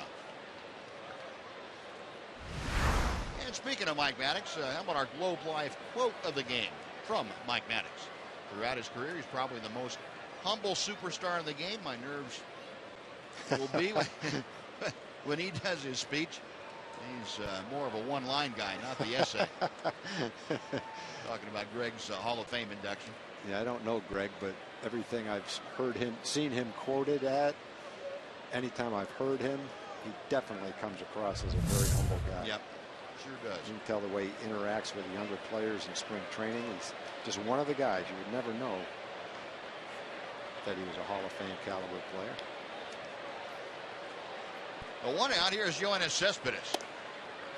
And the 80th pitch of the night for Jerome Williams is inside for ball one. The A's tonight have been held hitless in 5 opportunities with runners in scoring position. And Sogard down at third base, and John Jaso, the runner, over at first.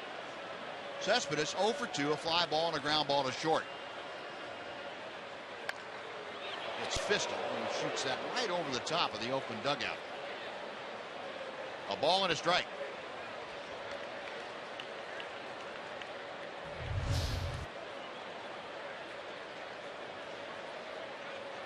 Ball a good foot inside, and Cespedes pretty much committed to it. He doesn't slack off.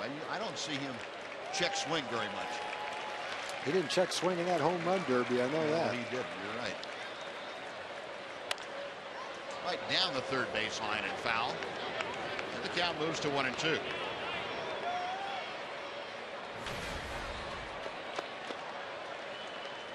Five-game hitting streak. The Oakland normally left fielder. He's playing center tonight, though, with Coco Crisp and Craig Gentry out of the lineup. Williams would, as long as he's gotten here, try for the strikeout on 1 and 2. In the dirt, Chirinos, good job of blocking that ball. 2 balls, 2 strikes. Sogard staying at third base, and Jaso remaining at first. Good job by Robinson. Well, he surrounded that ball, and that was not getting by him anyway.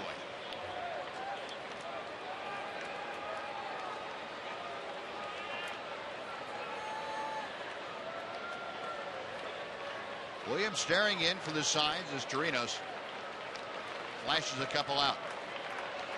The 2-2 pitch is coming. Ground ball by the dive of Elvis into left field, a base hit. Around second, on his way to the third, the throw, they got it. Just some bad base running, and the Ravens, thank you very much.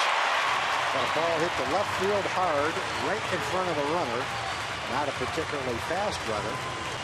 Tries to take third base and gets gunned down. Thank you very much. Gamble you take. Try to get to third base with less than 2 outs. And in that particular case, Jim Adducci had the answer to that. So the RBI single by Cespedes, and then John Jaso thinking he was the next Ricky Henderson. Well, the ball's right in front of him. I think he was trying to catch Jim asleep, maybe assuming that Jim would not think he was going to go to third and he might sneak in there, but Adduci came up, threw it a little bit off the bag, but to the shortstop side of the bag, and allowed Adrian to make the tag, and an emphatic out call by Will Little at third base, and Rangers will take that. Well, the A's have cut the Ranger lead in half. It's now 2-1 Texas. At the tying run at second, and the first pitch is up and in to Brandon Moss. Moss has struck out both times tonight. Here's another look at that throw and tag.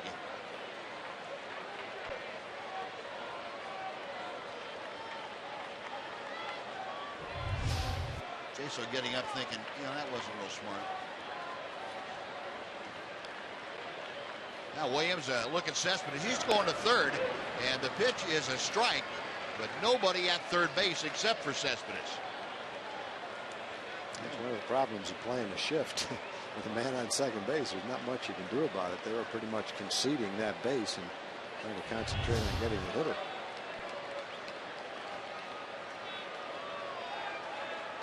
One ball, one strike, the count. The pitch is low and away. 2-1. The Rangers again staying in that shift.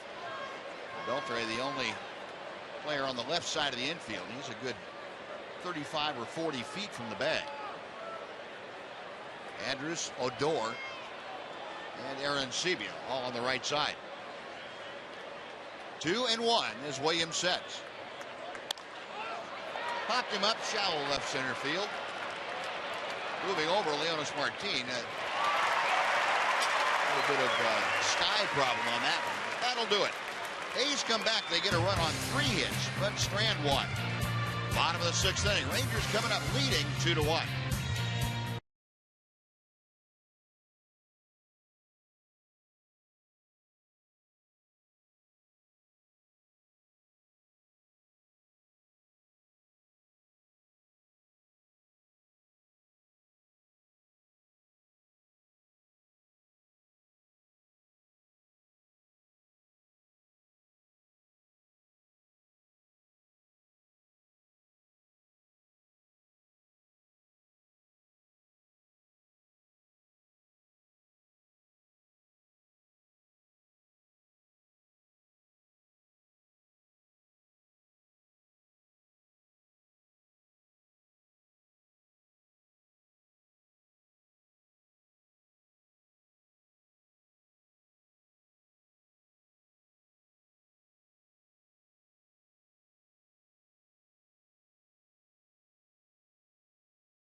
The Sonic Slam Inning, brought to you by Sonic.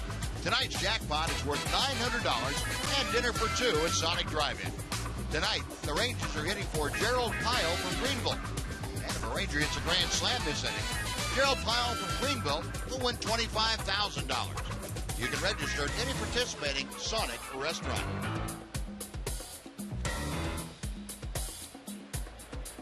And the 2-1 Ranger lead. Both ball clubs with 5 hits tonight. Elvis Andrus to start things off. He tripled and scored his last time up there.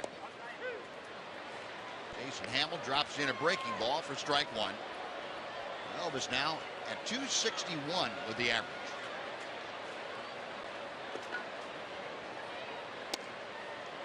Just a little bit outside from Hamill. 1 ball and 1 strike.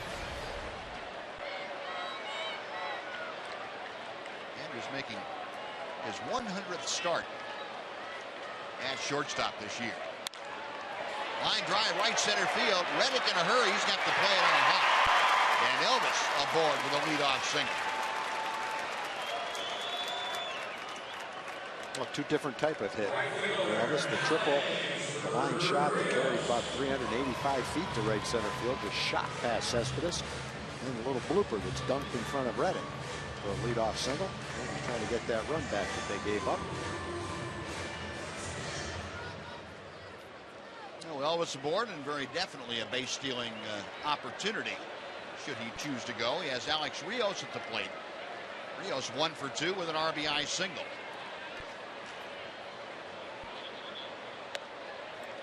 One thing that the A's do not do very well is prevent the opposition from stealing. They've only cut down 18% of the opposing base stealers. Hamill, a long look. And Rios chops it foul.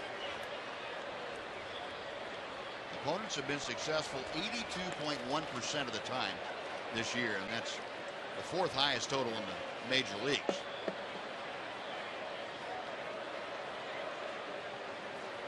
And Elvis, of course, one of the premier base stealers in the American League. And you would at least say on paper this is a mismatch. Elvis chooses to go, he probably will make it.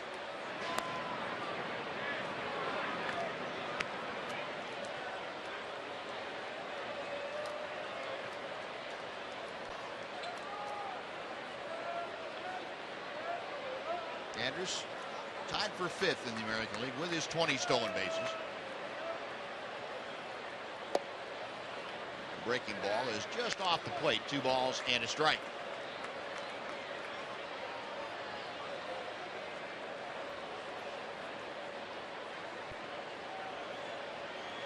Jason Hamilton,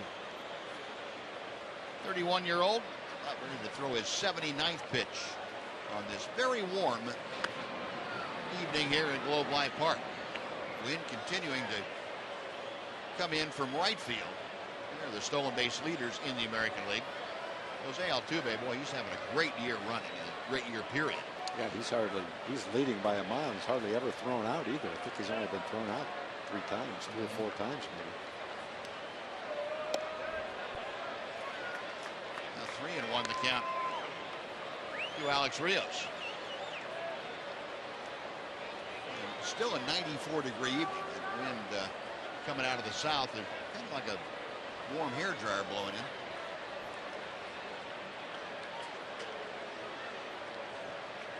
in. Elvis stepping that lead off at first. Hamill checks him and comes set. That'll run the count full.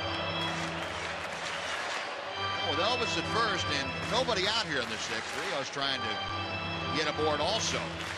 Give Adrian Beltre an opportunity to do some big damage.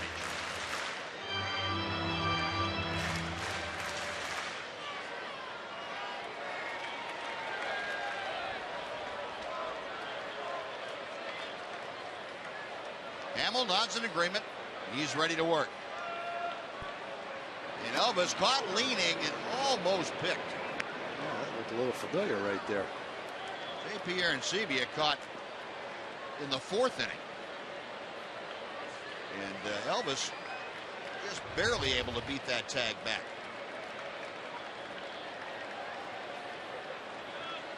Wow, that's pretty close.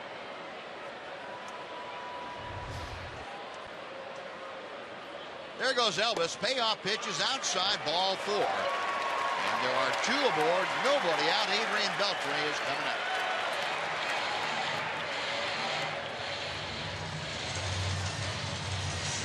Well, for Hamill, his 2nd walk of the night followed the leadoff single. And Adrian coming up 0 for 2. His slide out to very deep left field. Grounded into a fielder's choice. Well, when you look at Hamill's record with the Cubs, he only walked 23 batters in 108 innings. With the A's, and that's a short sample, but in 3 starts, he's pitched 12 innings and he's walked 7. So for a guy that pretty much had impeccable control in the National League, he's not had that so far with the A's coming to a new ball club. Beltre, average with runners in scoring position just about the same as his average overall. A little inside move, and Elvis not going anywhere. You saw Eric O'Flaherty, the left-handed reliever, getting ready in the A's bullpen. Probably looking down to the next hitter, Jim Adducci, for O'Flaherty to be called upon.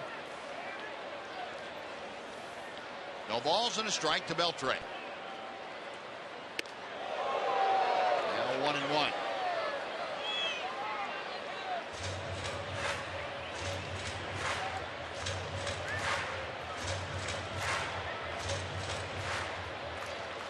Beltre this year at home, a .373 average. Up the middle, base hit to center field. Here comes Elvis. Here comes Cespedes' throw. It's offline. Elvis scores. Now down to 3rd goes Rios. To 2nd goes Beltre. Beltre got to 2nd because no one covered second base. Cespedes has a great arm, and he likes to show it off, kind of like Leonis likes to show his arm off. Didn't have much of a chance to make that play at the plate, but he tried anyway. When the throw trickled by Norris, both runners moved up. Rangers do indeed get the run back that Oakland scored in the top half of the inning. Well, there's one of those hanging breaking balls that Adrian was able to take advantage of. Ripped into center field. You see Cespedes come up firing. Throw is offline a little bit. Just gets by the catcher. Both runners were able to move up. And first ball swinging, and Ducey drives one to left center. That'll be deep enough to score Alex Rios. He tags, jogs down the line to score, and the sacrifice fly from Ducey makes it a 4-1 Ranger lead.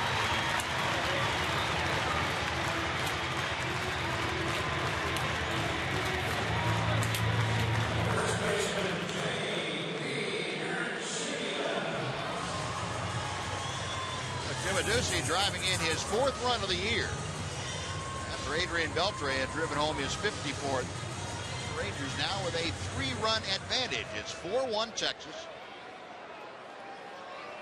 Still just 1 out.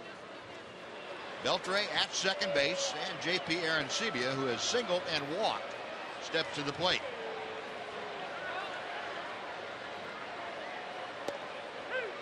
Which comes back to the inside corner.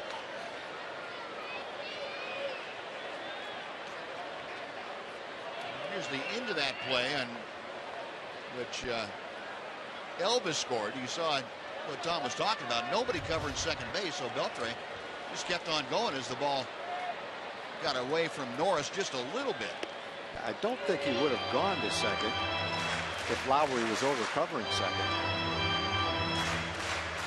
And if he did, I think Norris would have had a chance to throw him out. But as it was, no one covered second. He just trotted into second base. That goes on an error on the throw and allowed both runners to move up. Arancibia, a big rip and a miss, and it's 1-2. And the error charged to Cespedes. First error of the game by either ball club. You know, you make the attempt to throw the runner out at the plate and miss. The ball gets by the catcher, and depending on what happens right here with JP, that could end up being an unearned run for the Rangers. Call strike 3. Breaking ball came back to the inside corner. Arancibia talking to Brian O'Nora about it, but I don't think he's going to change the umpire's mind. And that is out number 2. Hamill's featuring that breaking ball, hanging breaking ball on the inside part of the plate about the last 4 or 5 breaking balls he's thrown. Strikeout for Jason Hamill. It's going to be the last that he has tonight. Get a look at that breaking ball that stayed inside, kind of froze Arancibia. Well, Flaherty coming on, a pitching change underway. Rangers leading 4-1 here in the bottom of the 6th. We're back after this on TXA 21.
Flaherty has come out of the A's bullpen to take over with the runner on second base and 2 outs.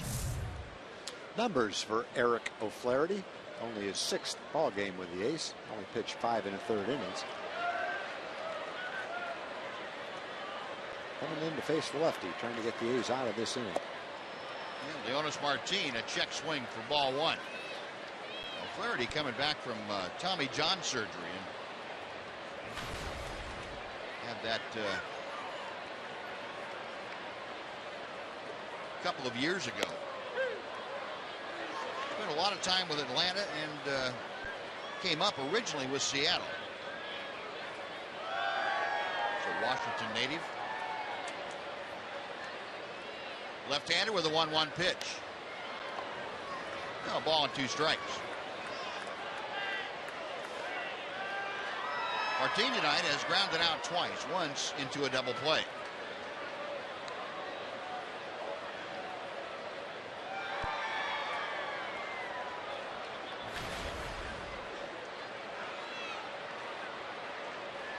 Left-hander, a high set. Pitch chopped foul. We'll try it again. O'Flaherty, originally a 6th-round draft pick by the Seattle Mariners back in 2003. Claimed by the Atlanta Braves off the waiver wire in 2010. Working now for the A's.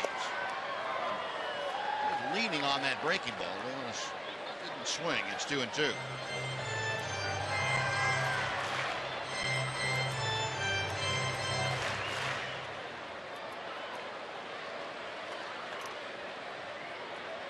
Next pitch. The count is now full.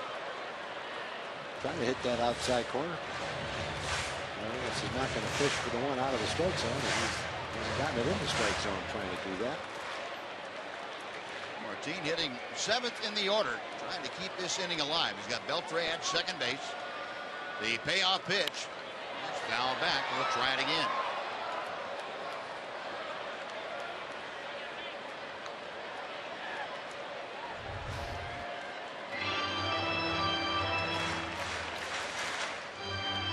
Good swing at that fastball. Just didn't quite make solid contact with it. Big gap in left center field. Cespedes playing around in right center. Breaking ball inside corner, call strike 3. Well, Flaherty gets Martin. The Rangers are finished in the 6th, but they get 2 runs on 2 hits and strand 1. We'll go to the 7th at Globe Life Park. 4-1 Rangers.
Freedom Chevrolet.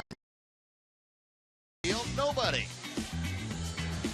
Now, before we tell you about the new pitcher with the Rangers leading 4-1, send it over to Jane Slater. Jane? Hey there, guys. Well, I practically got tackled by the Oklahoma Rednecks baseball team. They wanted to get in the broadcast, and I said they're going to have to work for it. So they are helping me out with the Texas Rangers Wives Mystery Ball Sale. That's going to be Wednesday, July 30th from 4:30 to 7:30. Essentially what happens is you pay $50 and you pick up one of these balls in a sack. Now, you don't know what the ball is, in other words, who it's signed by, but it's signed in the sweet spot. So let's open this one. I hear we've got some good ones. They are current Rangers and former Rangers. All right, I'm going to reach in. Who do we got here? What does that say? Number 17. Somebody help me out. Who we got on there? It could be Shin That Soo was Choo. Shin Soo Choo. You can barely see his name the way it's written out, okay? Let's go to the other bag. All right, help me out. You're supposed to be helping me with this, my friend. We practiced this. All right, we'll send this one back. This one didn't go as well as we might have liked. But again, 4:30 to 7:30, Wednesday, July 30th. Go ahead and put the $50 down. You might end up with a really cool ball. Guys, back to you. All right, Jane, thank you. Buzz, now, if you looked at autographs back when we played and before, you could read them. Yeah, you're right. You could get a team ball and not pick out 5 names that you can read now. Guys just don't sign legibly anymore. They sound like doctors. Pitch is popped up, foul territory. Chirinos with a play. And Josh Donaldson is out. That's one gone for Roman Mendez, the new Rangers pitcher. Numbers for Roman, he's pitched well.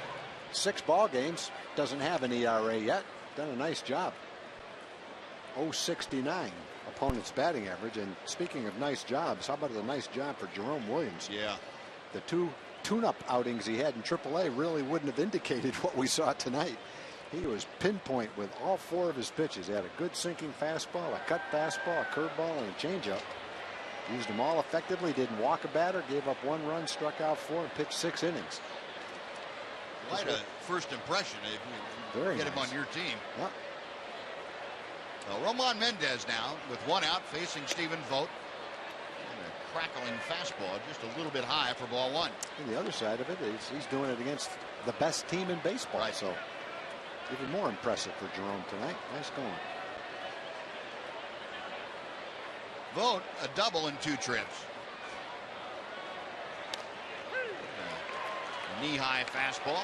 It is 1-1. And Mendez, I saw him a couple of times on the road trip, and he really has looked sharp each time out there.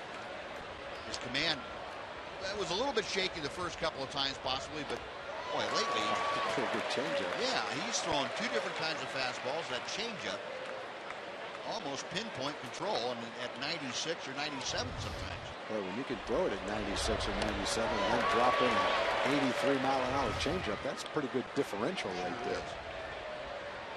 1-2 pitch. 2-2 as the count evens.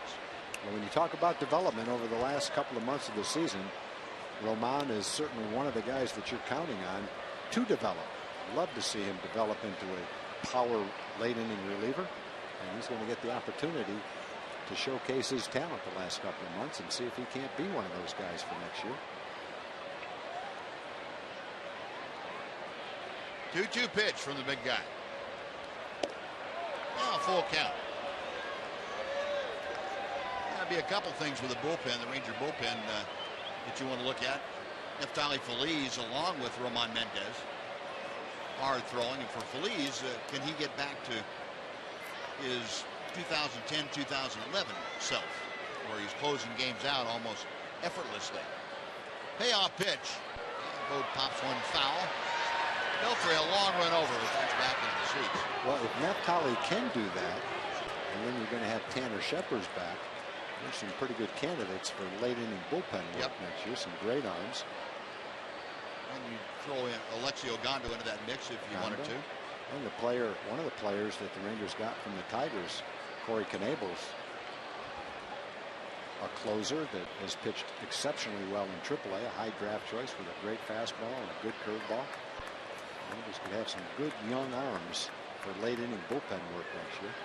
Another 3-2. That's blistered up the middle, a base hit. Boy, Vogt is really swinging a good bat. Hit, boy. You talk again, a guy that's 29 years old, hadn't played in the major leagues very much, but had excellent minor league stats with Tampa Bay. The A's purchased his contract in April last year. Hit 360 in AAA. He's hitting 360 in the big leagues for him right now. One of those apparently late bloomers. A 1 on, 1 out, voted first base. Derek Norris, the catcher, is 0 for 2 tonight. He's popped out and struck out. Again, Jerome Williams did not walk an A's hitter, which is in and of itself pretty significant against Oakland. Had 4 strikeouts. Just gave up 5 hits and a run. Norris takes outside. Pretty good breaking ball for Mendez. But it's 1-0.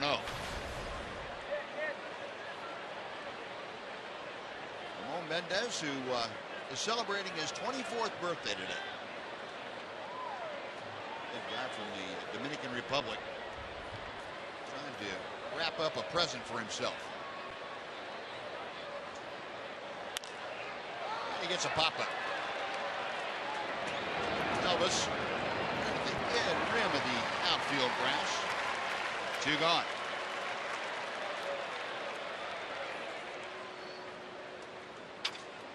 And now with the left-hander, Reddick and Sogard due up next.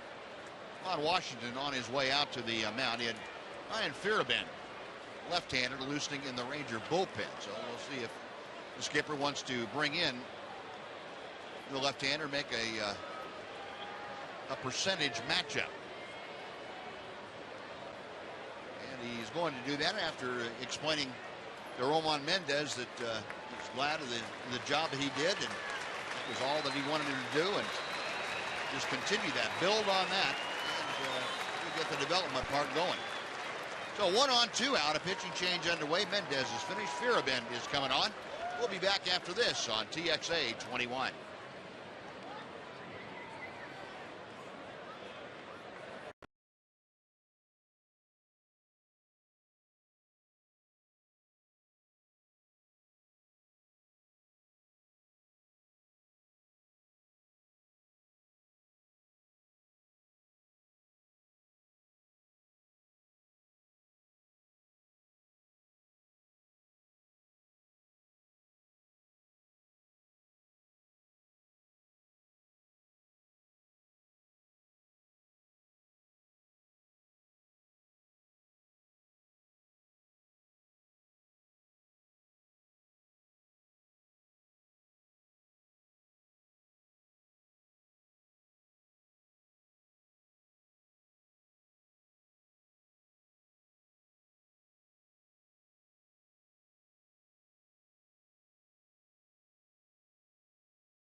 .30 in the evening at the Metro PCS location.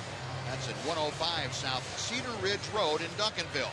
Watch will be signing autographs for you, and you can register for a chance to win a baseball VIP experience with him at a future game. Well, 2 outs here in the 7th inning. Ryan Fearabend on. He inherits a runner at first. That's Stephen Vogt. 2 outs, and he will face a pinch hitter in Craig Gentry. Well, Ryan has been in 4 games for the Rangers. This will be his 5th game. Opponents are having a pretty good average at .429. He's going to face former Ranger Craig Gentry right here, not Josh Reddick. So Gentry, who is sharing time in center field, a pinch hitter, sharing time in center field with Coco Crisp, and neither one of them started tonight with Cespedes out there, but Gentry a .271 average, 10 RBI, Fearabend's first pitch is a fastball that tails to the outside corner for strike one. 330 on base percentage for Gentry. Those Ranger fans remember Gentry's speed and defensive ability, certainly. Craig had such value to the Rangers, and he does to the A's too, as a guy that can play for an extended period of time if you need him in center field. He also has the unique ability to come off the bench, pinch run, and steal a base at a time when you know he's going to do it. You can't stop him. He's 18 out of 19 stealing bases for the A's this year. Down on the count here, no balls, 2 strikes. Now 1-2. Home games, Gentry much better off than he has been on the road. 316 as opposed to a 223 road average. And 9 of his 10 RBI have come in Oakland. Fearabend to check a first. Blowing inside. But Fearabend, talking about scouting reports getting around in a hurry and reminding folks. We saw Fearabend pick off Anthony Gose in Toronto the other day when Gose was about a foot off the bag. Gose still didn't know what happened. So with Vogt at first base, he's maybe a foot and a half off the bag. You better be careful because Fearabend might go over there anyway. Like that. Yeah, you don't want to get picked off with a short lead when you're not running. Yeah. That's bad. Ty Waller, the Oakland first base coach, going over to say something to Vogt, like, don't you dare get picked off. Making us both look bad. The 2-2. Gentry just able to spoil a pretty good breaking ball from Fearabend.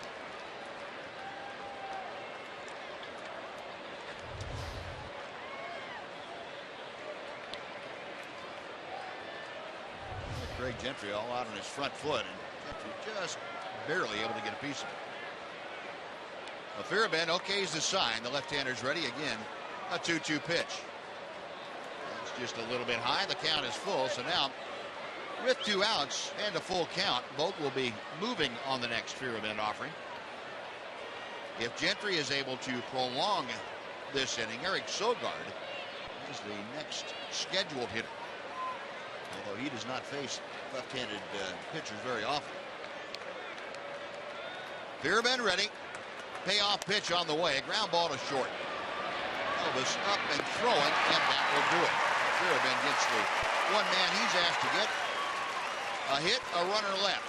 After 6.5, Rangers 4-1 over the A's. Now please join Chuck Morgan as he invites the crowd to honor America with God Bless America. We're serving our country at home and around the world. We invite everyone in Globe Life Park to join in singing God Bless America.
Honda. Start something special with a great deal on a Honda now at your Honda dealer. And by Frost. Visit frostbank.com. A nice crowd on hand here tonight. The post-game concert is coming up, and fans enjoying a very warm evening at Globe Life Park. Rangers have heated things up themselves. 4-1 Texas as the Rangers come to bat in the bottom of the 7th inning, and Robinson Chirinos sends one high and deep to right field, but playable. Reddick back on the edge of the warning track to haul that in. That's Moss out in right field. Gentry stayed in the ball game to take over in center. Moss moved from left to right. And Cespedes moved from center to left. The ball's carrying pretty well today. Unfortunately, Robinson just got underneath that. It still went all the way to the warning track. That's one of those balls that might have had a little bit of a jet stream effect if he hit a little bit lower, more on a line. Don't see the jet stream effect like you used to, but occasionally the ball will shoot back out there. Ruben Odor ahead of the count now. 2 balls, no strikes. Odor 0 for 2. And Chirinos.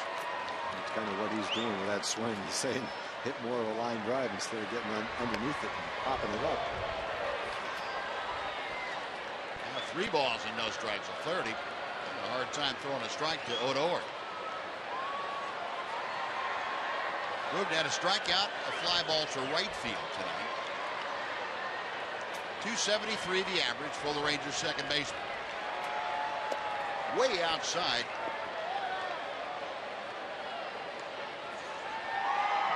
Apparently the scoreboard, we're off in the count. It's now 3-1.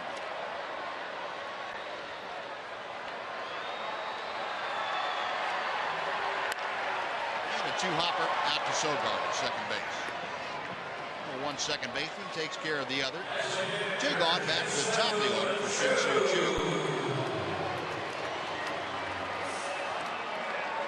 Well, Flaherty has retired the 3 hitters that he has been asked to face.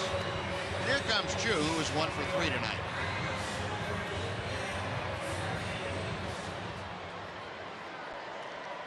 Choo a single in the first, struck out in the third, grounded to second in the 5th. And he loops one to center. That's going to fall for a base hit.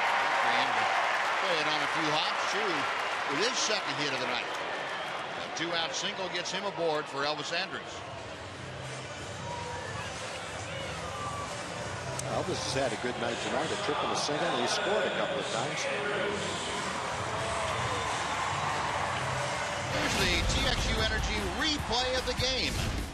We'll take you back to Elvis's bolt to right center field. It got by Cespedes. By the time Cespedes got the carom off the wall, Elvis steaming into third with a stand-up triple. TXU Energy inspired by you.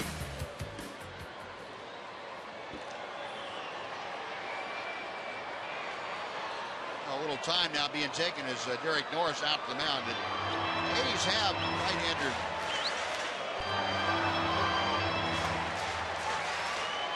Cook is up in the bullpen.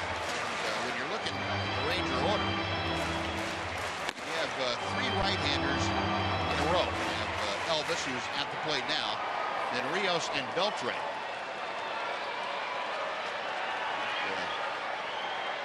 Bob Melvin deciding that either Cook isn't quite ready yet, or he wants O'Flaherty to work to Andrus.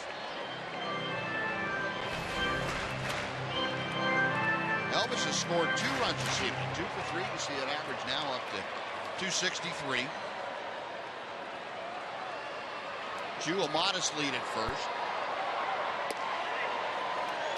2 balls, no strikes. Rangers leading, or tied for the lead, I should say, in the American League with 22 triples as a team. This is tripling back in that 3rd inning, the 22nd for the club. And that pitch low, it's 3-0.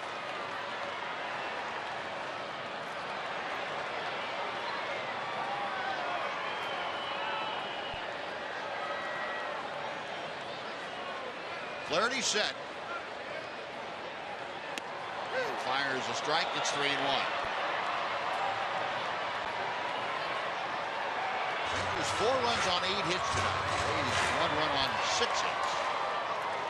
Look at our Texas pitch tracker for you. That last one right at the top of the strike zone. It's out of play. The count is now full, and with 2 outs, Shin-Soo Choo will be off and moving with the next Flaherty offering. Elvis trying to get aboard to keep this inning alive. Alex Rios is waiting to be next.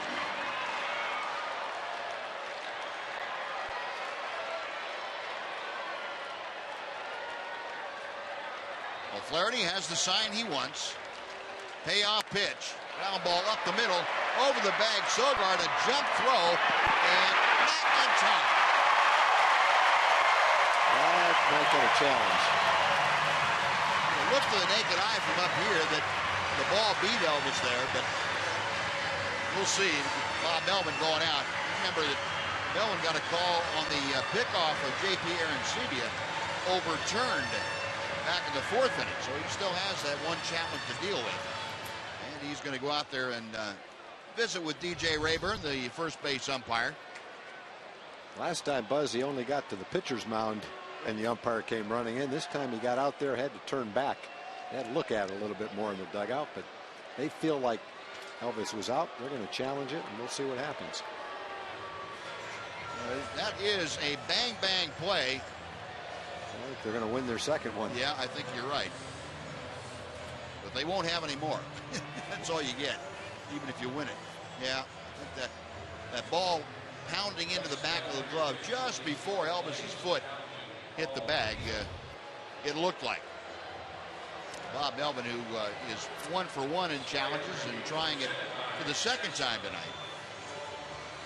If the call is upheld, the safe call is upheld, Rangers would have runners at first and second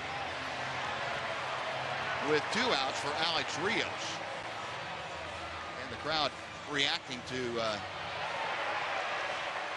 the view they have of the replay on the big screen out here at Globe Life Park. Yep, they think he's safe. Very nice play by Sogard. Goes to his right, jumps, the ball bounces, and is he out or safe? Looks like he might have been out by whatever, 1/10 of a step. That is very close. It's tough to really know when the ball goes exactly into the glove. It disappears into the first baseman's mitt, but is it really in the glove? Well, we'll find out what the umpires at the replay command center have said, and he is out. The replay overturns the call on the field second time tonight. The A's have won their challenge. So the Rangers gone. No runs a hit and 1 man left. We'll come back for the 8th inning at Globe Life Park. The Rangers 4 and the A's 1.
is Frank Cat Honda.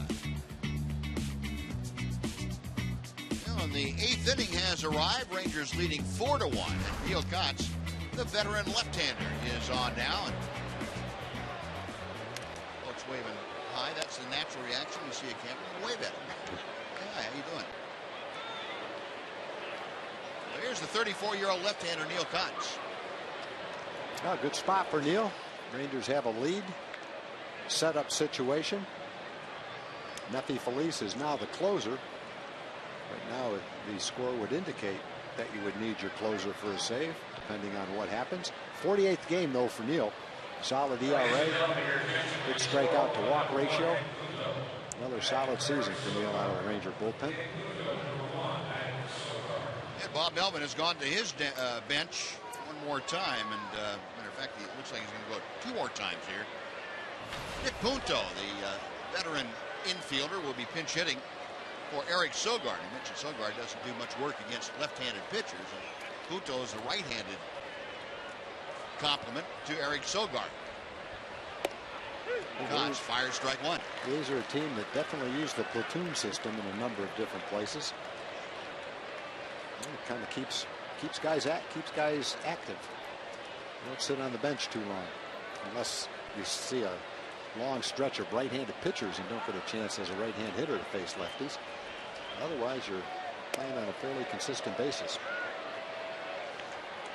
Now, Punto is a switch hitter, but Bob Melvin has chosen to use him almost exclusively from the right side of the plate. 208 average, a couple of home runs, 12 RBI. Facing Neil Kotz with nobody out here in the 8th inning. Right center field hanging up for Leonis Martin, who let him play pretty well. And Martin runs it down. That's one away. Yeah, Leonis was shaded over toward right center field, not very deep. Punto sliced it into right center, hit it pretty hard. Based on the positioning, you can see where he starts. Martin in center field. No chance for that ball to fall in. If you're taking batting practice and there's no outfielders out there and that ball's hit, guys will yell, there's a double in the gap. It just depends who's hitting it and where the outfielders are playing. Well, Bob Melvin had Coco Crisp in the on-deck circle for a little while, but because Punto didn't get aboard, they're going to go with Nate Fryman coming off the bench to be the pinch hitter for John Jaso. Jaso, the designated hitter. Bob Melvin still keeping some of his versatility handy if Crisp is needed to play defensively. Crisp obviously couldn't play defensively if he pinch hit for the DH. Well, here's Fryman, a .219 hitter, a home run and 6 driven in. Big, tall drink of water. And he takes inside for ball 1. A's have 3 guys who can catch. They're all in the game. Jaso, Bolt, and Norris. Jaso's not in the game now. And Fryman hits a towering fly ball to relatively shallow left field. Ducey coming on, makes the catch. That is out number 2. Well, a pair of fly balls and 2 outs here in the 8th inning. Jet Lowry, the shortstop now, will come up.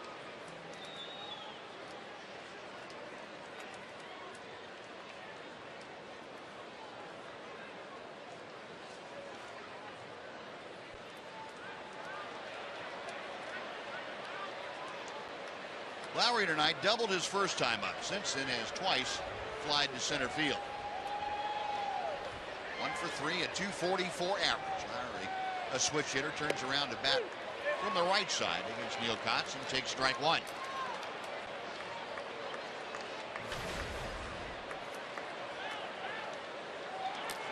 Five home runs, 40 RBI.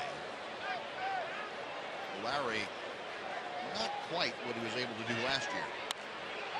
Goes after the next pitch, pops it up. Backpedaling, waving off everyone to Springfield Odor, and that will do it. A 7-pitch inning for Neil Kotz. 2 fly balls and a pop out. The A's are gone. The Rangers are coming to bat in the bottom of the 8th, leading 4-1.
from Dr. Pepper. Just enter Dr. Pepper as the coupon code at TexasRangers.com/specials.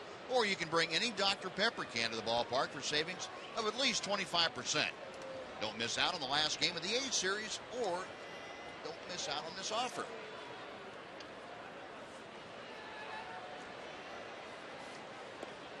Well, we head to the bottom of the 8th inning.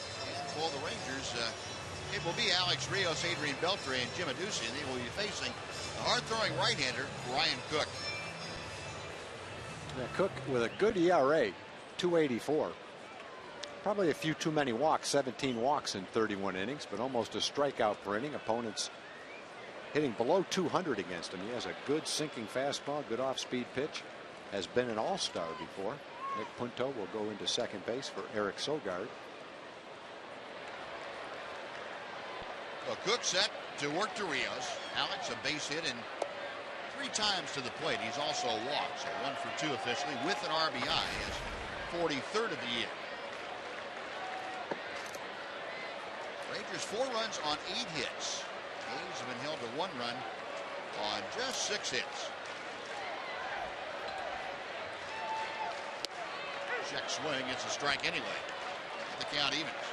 Rangers trying to snap a 6-game losing streak they've had against Oakland in this ballpark.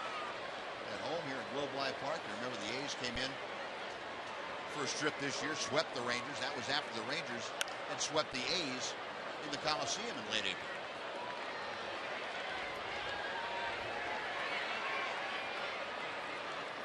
Going back to last year, the A's dominated the Rangers last couple of meetings.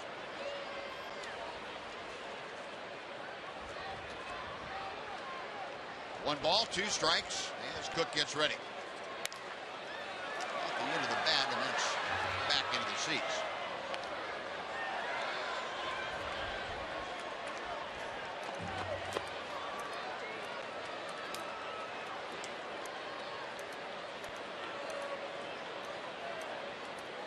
Rangers also trying to snap an overall 8-game losing streak here at home. Foul back. And before the All-Star break, the Rangers were swept here and went into the All-Star break with some less than great feelings about the ball club. Yeah. 8 straight losses and looking at going to Toronto and New York after the break. Got him swinging. With a little bit off. And Rios the strikeout. 1 gone for Beltre. Third baseman, Adrian Beltre. Tommy Feliz, as we saw all of 2010, all of 2011, up and getting set for a save opportunity.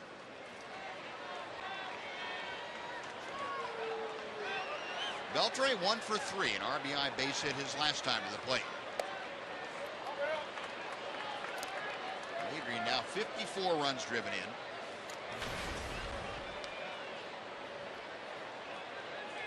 Average at 323 as he faces Cook. And that pitch low. 2-0.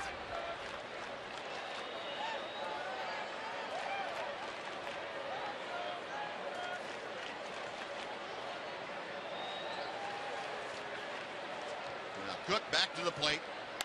And Beltre shoots one into the hole. Diving stop by Lowry. The throw not in time. Beltre able to leg it out, but a great get by Jed Lowry. And Adrian showing the antlers over there to the dugout. So that's pure speed right there. Well, he needed every bit of it because Lowry turned it into a close play. A nice play by Lowry. Went in the hole. All-out dive to get the ball. Gets up as quickly as he can. Gets as much on it as he can. But not enough to catch Adrian. Well, that is the 9th hit of the night for the Rangers. The second for Beltre. 1 on, 1 out. And Jim Adduci takes low for ball 1. Adduci, a sacrifice fly in the 6th inning. completed the last run the Rangers have put on the board. With Beltre at first, Aducia looking for some more. To center field, Gentry drifting back to his right. Makes the catch. Beltre tagging, bluffs a move to second, but Gentry not taking any chances. He threw a one-hop strike into Punto. Adrian's looking out, smiling at him. Gentry said, "No, don't even think about that one."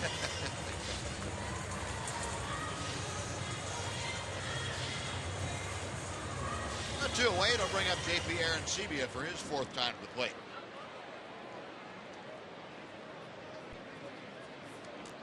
J.P. got the Rangers scoring started tonight. A 2nd inning single drove home Jim Aducia. After that, Arancibia has walked and struck out. 1 for 2. Average at 149.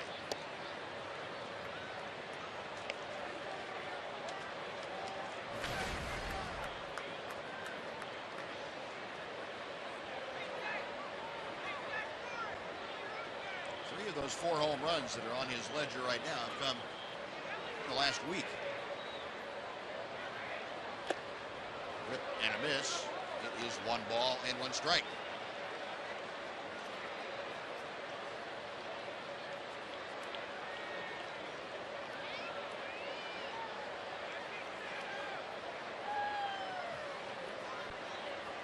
Cook okays the sign. And the right-hander back to the plate. Hard hit ground ball, but down to Donaldson. He goes a short way. And that'll do it for the Rangers. No runs, a hit, 1 man left. We have finished 8 innings here at Globe Life Park. It's the Rangers 4 and the A's 1 as Neftali Feliz is getting set to come in for the night.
Is sponsored by your Texas Ford dealers.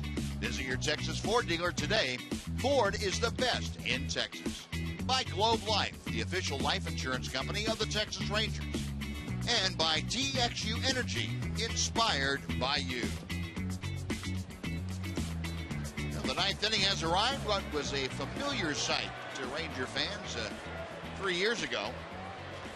Fallen out of favor, but here he is again, trying to regain the closer's role and close out ball games for the Rangers as he did in his younger days. 8th game for Neffy. First opportunity to save a game. At times in those 7 starts, we've seen the good velocity. At other times, we've seen some pretty good off-speed pitches. He tends to go with his off-speed pitches if he doesn't have as good velocity. And we'll see how it works out for him now as a closer. Keep our fingers crossed that he's on his way back to what he once was. And he fires a strike into Yoenis Cespedes. In case you're wondering when the last save for Neftali Feliz was, it came in this ballpark on October the 24th of 2011. Game 5 of the World Series against the Cardinals.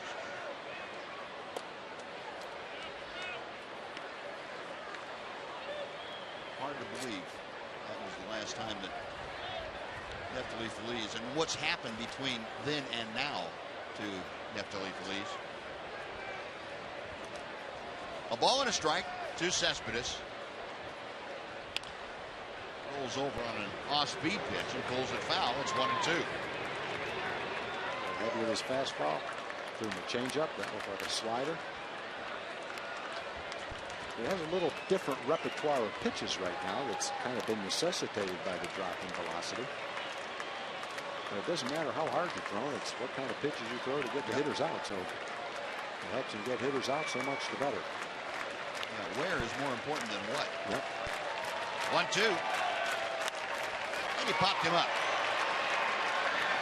Beltre and Andrews. Elvis Andrews behind Beltre, who's still looking up there. That is out number 1. Well, the important one is in the bag. That was the first out of the 9th inning. Now Brandon Moss will step in.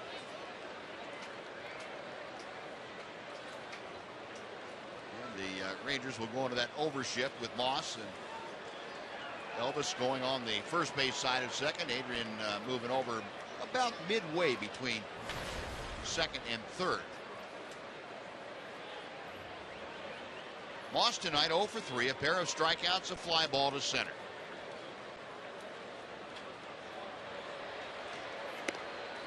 Feliz misses high and outside for ball 1.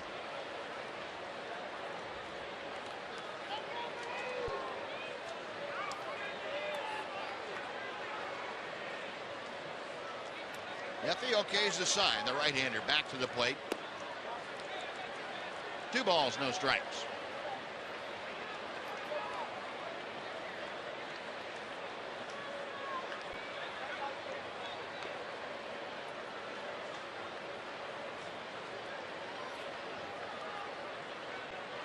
Feliz sets at the belt and misses outside. 3-0.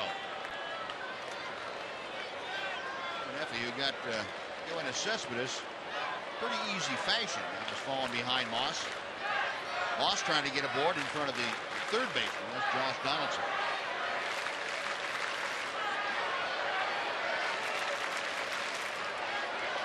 Rangers a little action going just in case in support of Feliz. And he throws a belt high strike to make it 3-1. Nate Adcock up and throwing. Adcock just joining the Rangers on the last road trip. Feliz back to the plate. Took something off, and Moss fouled it back to the screen. It's 3-2. That's a pretty significant change in mentality, if nothing else, for Feliz. I don't see that from him in the past very much. A 3-1 changeup. Pitched a little bit out of the strike zone, but he got Moss to go for it.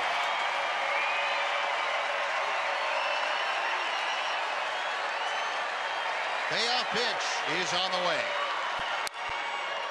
To right field over the leap of Rougned Odor. And, despite the shift being on, Moss able to hit a topspin liner that just out of Odor's reach. He hit it right into the shift, right at Odor. He just hit it over his head. Odor was Bobby Grich. He might have caught it.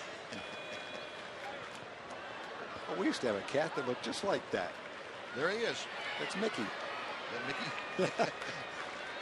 For a ballpark, look at him. For a ballpark cat, that's probably a good name.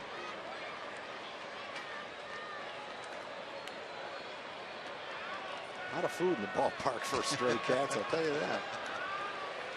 1 on, 1 out. Here's Donaldson, who's 0 for 3.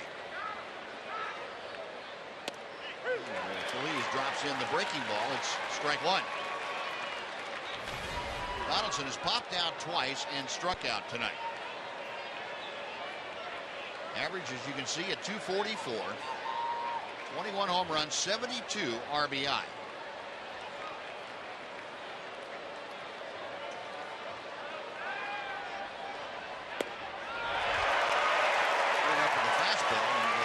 Not able to catch up.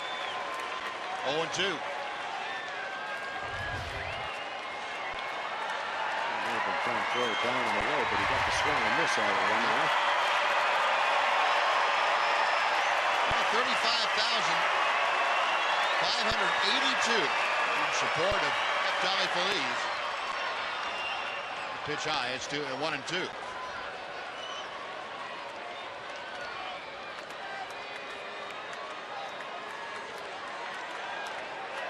Outfield playing Donaldson well around to the left. The infield just about straight away. Both Odor and Andrews had double played that. Breaking ball hung inside. He really let that ball hit him too. He wasn't going to move an inch. Well, the A's need one more base runner to bring the tying run to home plate. Yeah, he wasn't moving. No, he knows he can't move into it, but he doesn't have to move away from it. The count is even now, 2-2. And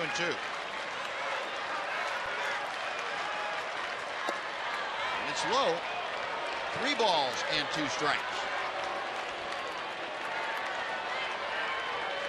Donaldson hitting 5th in the order.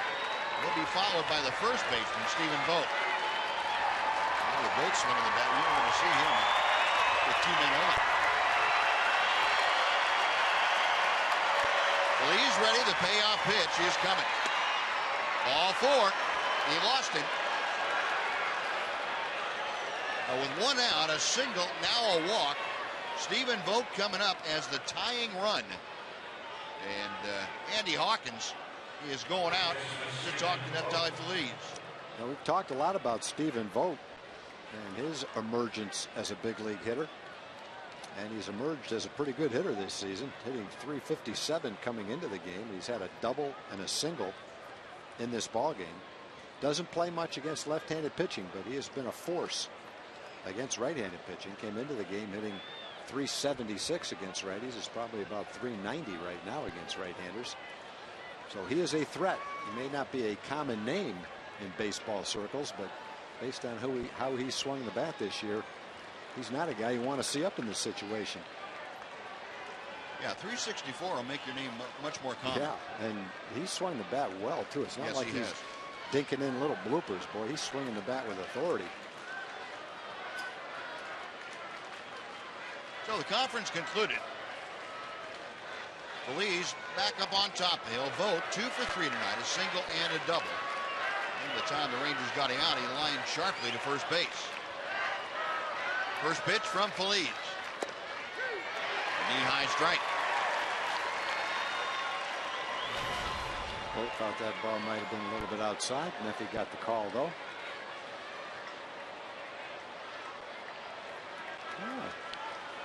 A little generous. That pitch low and in. And the count evens now, 1-1. Vogt's double went to left center field. His single to right center field. A's tonight 1 for 7 with runners in scoring position. Low and in, 2-1. Feliz, after getting Cespedes to pop out on a 1-2 pitch, has had trouble locating the strike zone. And Andy Hawkins, Ron Washington keeping a close eye, and this is Neftali's first foray into closing games out again. 2-1 the count.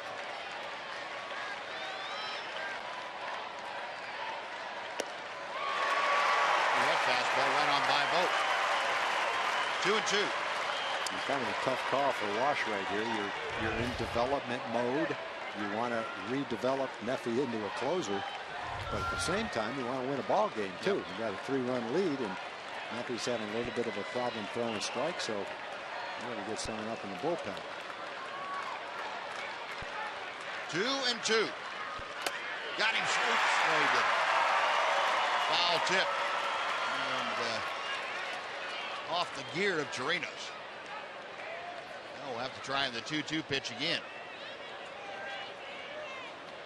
Brian O'Nora, the home plate umpire, going to go out there and give Chirinos a little bit of a chance to gather his wits about him again.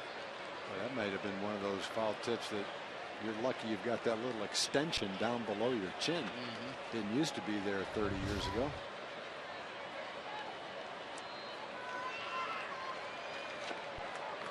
Chirinos able to walk a straight line back, so apparently he's okay. 2 balls, 2 strikes, 2 on, 1 out. Rangers leading 4-1. A's threatening here in the 9th.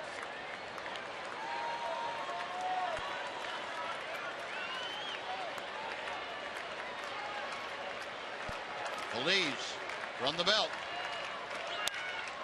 to center field, going back. Leonis Martini makes the catch. Runner staying put, and that's a very big out number 2.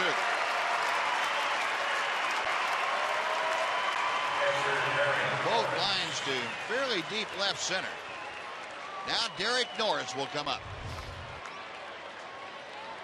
Well, the A's are the team with probably the best lineup in the league. They have the best record in Major League Baseball.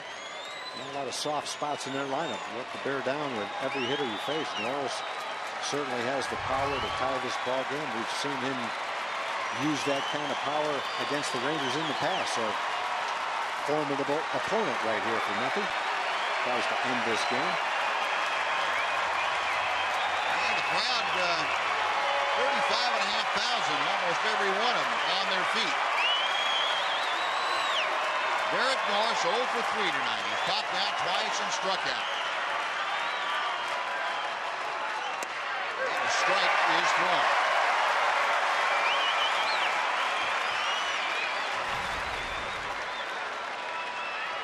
.298 the average for the A's catcher. He's got Brandon Moss at second base, Josh Donaldson at first. Phillies with the 0-1 pitch.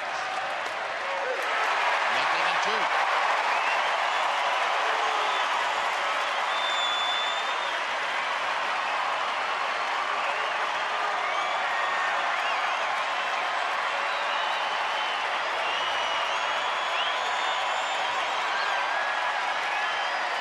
Getting into it.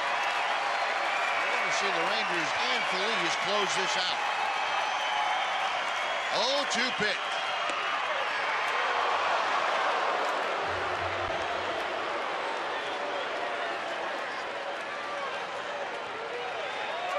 After showing a considerable number of breaking balls and changeups before Norris, he has pretty much gone fastball and trying to go down and away with it.